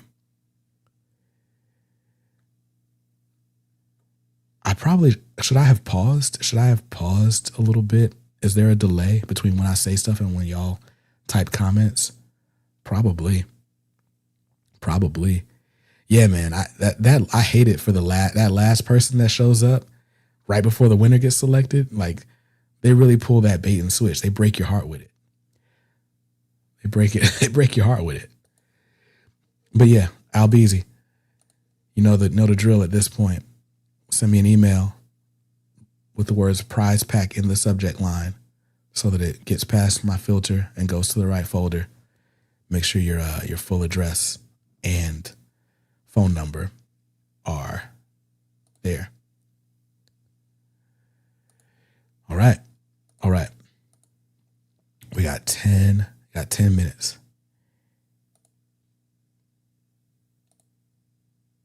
Pay for. Oh yeah, you did. You did pay for the shit. That's what's up. Shout out to you, Al Beasy. All right. So we remove that. I don't know how we're gonna do the last one. Anybody got any burning questions? I probably got time for like 2 more. I told my wife I was gonna end this promptly at 10 p.m. 3 hours, 7 prize packs. A single Denzel Washington glory tier. It's been a lot of cool stuff going on this stream tonight. Y'all even saw I was not going to show anybody that Fantastic Four until I bought my computer because I didn't want anybody to think I spent their donations or their whatever money on Fantastic Four. But y'all got it out of me because somebody asked the question. Favorite Boys to Men song. Ooh. Favorite Boys to Men song. I really, this is tough. I think my favorite Boys to Men bridge is definitely from On Bended Knee. I don't know if that's my favorite Boys to Men song. Quiet as Kept. I guess it's not that quiet. It's their biggest song ever, but One Sweet Day with Mariah Carey, I like a lot. I feel like it's not most people's favorite Boys to Men song, but I like it a lot. Goodbye to Yesterday is a classic. End of the Road. End of the Road is amazing. But if I gotta take one, it's gotta be On Bended Knee. That bridge is so good. Wanye, man. Wanye's so good he named all of his kids Wanye. And we didn't bat an eye. How on earth does DCKO end? What are your theories? Superman saves the day. You talking about a song from Mama? A song from Mama is your favorite Boyz II Men song? That's not a bad one. Me and my mom danced to that song at my wedding. I feel like everybody dances to that song at their wedding if they're black. Everybody with a black mom dances to a song from Mama. Got to. That's a good one, though. I like the bass on that one. That's a good Boyz II Men song. Something you're looking to accomplish on the channel in the next year. Just consistency on the podcast channel. That's the biggest goal. You dance to Hey Mama? My mom ain't cool enough for that. My mom would not have danced to Kanye West Hey Mama. But I do want to be more consistent with the podcast. New technology will help a ton with that. So right now I'm treading water. Right now. Let's see. Amazes me you consider yourself new to comics despite being so well versed in them. I feel like I'm very well versed in comics from the last 5 years. Everything else I know about comics I read in like a history book or a Wikipedia entry or like, a comic book interview here and there, and also in the comic books themselves. But I'm not the real comic book knowledge savant. I just ask good questions, in my opinion. And I'm a history nerd. I am a nerd. I love the history of things more than I love the things. So, you like DuckTales? One of the few things I have in common with you. What are the other things? What's other parts of the few? I'm curious now. Books you most forward to look. Sheesh, say that right. Books I'm most looking forward to checking out next year. I have not looked out a ton at what's coming next year. I'm not sure. Obviously, I want to see how the Ultimate Universe ends, the end game of it all. Curious about that. It's probably the most anticipated. Marvel Knights: The World to Come will end in January. I'm curious to see if it ends as well as it has started, because it's been really good. There's a lot of miniseries that have started recently, like Roots of Madness and Temporal from Stephanie Williams. Temporal's probably my favorite Stephanie Williams book through one issue so far. So curious to see how all that goes. And overall, man, I want Marvel Comics to be good again. I have not felt or read anything as good at, of course. Tyler. But I've not read anything at Marvel. The big exception being Immortal Hulk. Like there are a few Marvel books that I've read in the modern era that I've really, really loved. Donny Cates' Venom, Immortal Hulk, and like the first half of the Krakoa era. But ever since Hickman did that Inferno event, Marvel has just been like going downhill to me with few exceptions. I love Storm. Miles Morales has been up and down, if I'm honest. But I've been enjoying it. But it's been up and down in my personal enjoyment. So I'm curious, like, whatever the thing that pops for Marvel and makes them interesting again, because I know it's coming. All this stuff goes in cycles and ebbs and flows and all that. I'm very curious about the state of Marvel in 2026. They announced an event called Armageddon or something. I haven't even read the press release, so I don't even know I have no idea what it's about. Yeah, I can't say I disagree.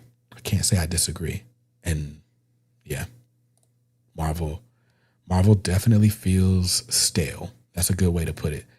The Valiant read through was a non-starter, bro. Be real with you. Did not go well at all. All of my plans that I had last year to do stuff fell off as soon as I found out my wife was pregnant. I went into full like, let's be a supportive husband and dad mode. And that turned into let's move. And then that turned into, again, let's be a full-time or newborn dad. Not to mention my day job. So there are no big comic projects going on over here. I've been reading mostly miniseries. Just mostly miniseries. And I've been enjoying them. Started watching you this year. Didn't realize you were in Raleigh. You might see it in LCS. Yeah, I shop at Fight or Flight Comics. It's weird to be like, hey, here's where I am once a week. Come find me, homie. But that's where I shop. I don't really travel around to other shops. I have a great relationship. I love the people there. And that's where I get my weekly dose of friendship. Absolutely. Plan on supporting the Mudcats, even though they are no more. There's actually no way to support the Mudcats. They closed down the team store. This is the only Mudcats hat I can get unless I go to eBay. I didn't realize they were going to shut down the team store so quickly. You like dialogue heavy books or big splashy spreads, less words, more punches? It depends on the day. But as of late, give me the big splashy spreads, less words, more punches. Because the 15 minutes I have to read a comic book, I don't have to reread a comic book. I need to understand it quickly the first time, which is why Superman, the Kryptonite Spectrum is sitting in, I have it, but I haven't read it yet. I haven't had enough time. Atomic Empire means so much. Atomic Empire means a lot to me because I used to work around the corner from there. And that's where I would go on my lunch breaks to just browse shelves. That's where I bought Batman number 68, which was my first issue of Batman off the rack. And boy, I didn't buy Batman again for another 6 issues. Congrats on the blurbs this year. I forgot about those. Yeah. I got a blurb on All Negro Comics, the trade paperback. That means the world to me. Planet Death. It wasn't Planet Death. It was Save Now. Save Now. I did not know they were going to put my name or logo on that book. I haven't even read it. Like, I read the bit of a preview that was in the old Bad Idea books. I don't know if I've read enough of that issue for them to put my name on the back of it, but there it is. And there's one more pull quote coming. I got a pull quote coming in the standard release of the Fu Action book. There's going to be another printing of that Fu Action deluxe edition, but they're not doing a super deluxe. I think they're doing a regular standard hardcover. Sometime it got delayed to next year. And I got a quote in that. That was actually supposed to be my first one. All Negro Comics came after, but whatever. Super grateful. Super grateful. I saw my name in was it IDW that put a quote from me in a press release somewhere. I don't know. That's wild to me. Like that somebody takes my words from a recommendation and like uses it to sell a comic book. Because again, I still feel like I'm new here, but obviously I'm not, or at least to them, I'm not. Thanks for the fun stream of the channel. Oh, it's 10:01. We gotta do another giveaway. Gotta do the final giveaway. All right. I don't want to do that. I don't want to do that. All right. If you're here this long, it's because you're a fan. It's because you're a fan, straight up.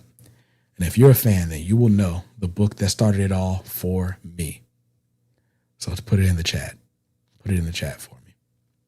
What was the book that started it all for me? Thoughts on Jed McKay's Moon Knight. I've read the first 2 trades of Jed McKay's Moon Knight. Really, really liked it. I liked it a whole lot. I liked it so much that when I did not have as good a relationship with Marvel as I do now, that was the one that I was like, hey, you said I could ask a favor every now and then. Please, can I have this Moon Knight omnibus? And thankfully they obliged. Now I got to read it. But I really liked the first 12 issues. Alessandro Cappuccio, amazing.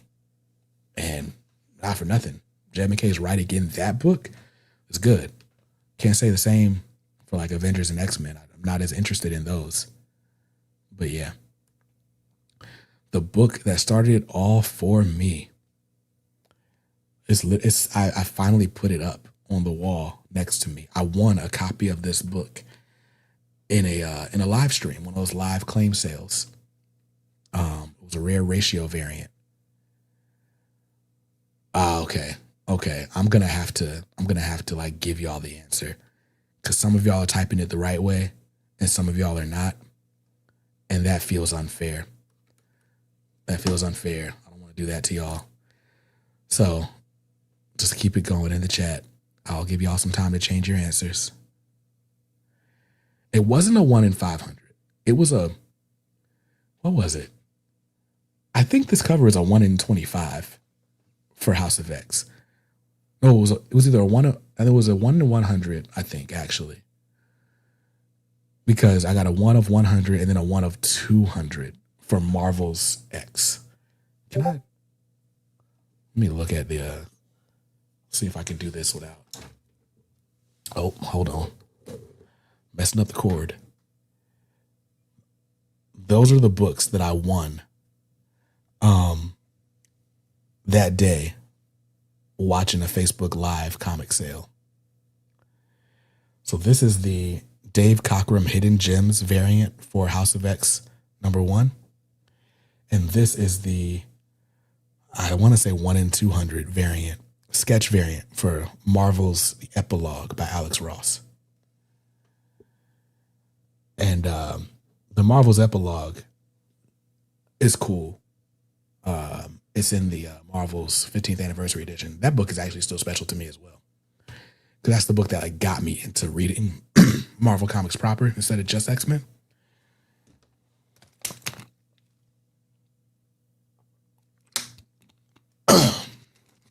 But yeah, but that House of X cover, because I thought a 1 in 200 or 1 in 100 meant that there were only 100 copies available in the world, I thought that book was so expensive that I went to the comic shop and bought another copy of the book so that I could read it.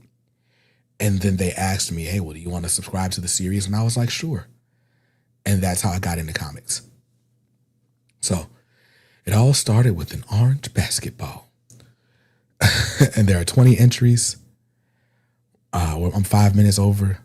So I'm going to last call for entries. Throw it in the chat. Would highly recommend finishing Jed McKay's Moon Knight. I'd highly recommend it to myself, to be quite honest. If I wasn't so in the throes with New Comic Book Day, like New Comic Book Day is a big part of my channel. So I'm always reading what's next. I don't allow myself enough time to read what has been, what will be unburdened by what was. Because I don't give myself enough time to do that. I don't know, that's why I stopped buying so many collected editions, because I wasn't reading them. Thanks to Panel Bound Comics, I still get collected editions, but it's almost always like because I want to read it later. But Jed McKay's up there. Maybe I should start a what comics I want to read next year. Jed McKay Moon Knight is up there. Most of what I really want to read is probably on the DC side of the wall. I really want to read Scott Snyder's Justice League. That was coming out when I got into comics and I just didn't buy it then. I want to reread. I read a lot of Superman by Philip Kennedy Johnson. I want to reread that, the War saga. On the Marvel side, I really want to read Hickman's Avengers. I've never read it before. And then I've still not read most of Ultimate Spider-Man. I've read a lot of Miles, but not the Ultimate Spider-Man with Peter. So I want to read that. And that's probably most of my want to read pile. All right. 20 entries. Sounds like 20 entries is all we're going to have. So with that said, let's go ahead and draw. Last winner of the night. I really am grateful to all of y'all for watching, for being a part of the channel, for all of this time. It's really awesome. Oh, dang, Bunk. Arsenio Games. Congratulations, sir. You have won the 7th and final Dope Pack. Are we calling it Dope Packs? To claim your prize, email me. That's my email address. Subject line is prize pack. Make sure you include your address and phone number so that I can include it on the shipping label. Packages are going out next Friday, the 21st in the afternoon. That's when the direct deposit from YouTube hits. So I got a label printer right here. I got boxes right there. I have prepared. Special thanks. Again, thanks to all of you guys for being here. Instead of a super chat, can I gift a Comics Are Dope Patreon 3-month membership? Sure. I don't know how to do that, but I'm totally cool with that. How do you gift a membership to Patreon? Do I need to draw a name or something? And then like you send me their email address? I don't know. I don't know how that works. But while we're figuring all that out, thank you all for 5 years. Okay, do another spin on the wheel. I'll do that. All right. I guess I could have just done the same one. Whatever. Let's see. Everybody that types the word Patreon will get a winner or get an entry. So thanks to Tyler. Oh, Timmy really likes seeing that big wheel. The problem with the big wheel is I got to type in every name individually. So I like doing it this way on StreamYard. A 3-month membership to the Patreon, where I do promise that I will post more in the Patreon. I haven't been because life. But yeah. Put Patreon in the chat. Tyler's going to gift you a 3-month membership, and I'll make sure to make it worth Tyler's money. You know what? I got 4 podcast interviews I have not published yet because I'm waiting for either the book that they were promoting in it to come out, or the book that they were promoting in it already came out and my technology wasn't working. And so I'll just upload the raw Zoom video instead of doing all the bells and whistles. So there'll be some content on Patreon coming in the next couple of weeks. While we're doing that, I guess I should shout out, you go to my website, comicsaredope.com, join the newsletter, This Week in Comics. I should probably call it, this past 6 weeks in comics, because I I feel like I go hard on it for like 3 weeks and then I take a break for a month. But This Week in Comics, I like in my newsletter, I really like to just talk. Just talk. Kind of like what I'm doing now on the stream, but without being distracted by a chat. So go to thisweekincomics.com to subscribe to the newsletter. Sometimes I do reviews. Sometimes I promote little things I got going on. And I always, this when I got time in comics, right? I always have a little story to tell. There's always some I really like crafting the intros for that. All right. 20 entries. There were 20 entries last time, so I'm going to assume that's all we want to enter. You can be anywhere in the world and get the Patreon membership. I'll tell you that much. Don't wait so long to do a live stream. Come hang a little bit more. I want to, Kevin. I really do. We'll see if I can make time for that in 2026. Can I commit to 1 live stream a month and 2 podcast interviews a month? Possibly. This periodically in comics. I really love this. Y'all are funny. All right, let's draw the winner. Because now I'm 11 minutes late. My wife is going to kill me.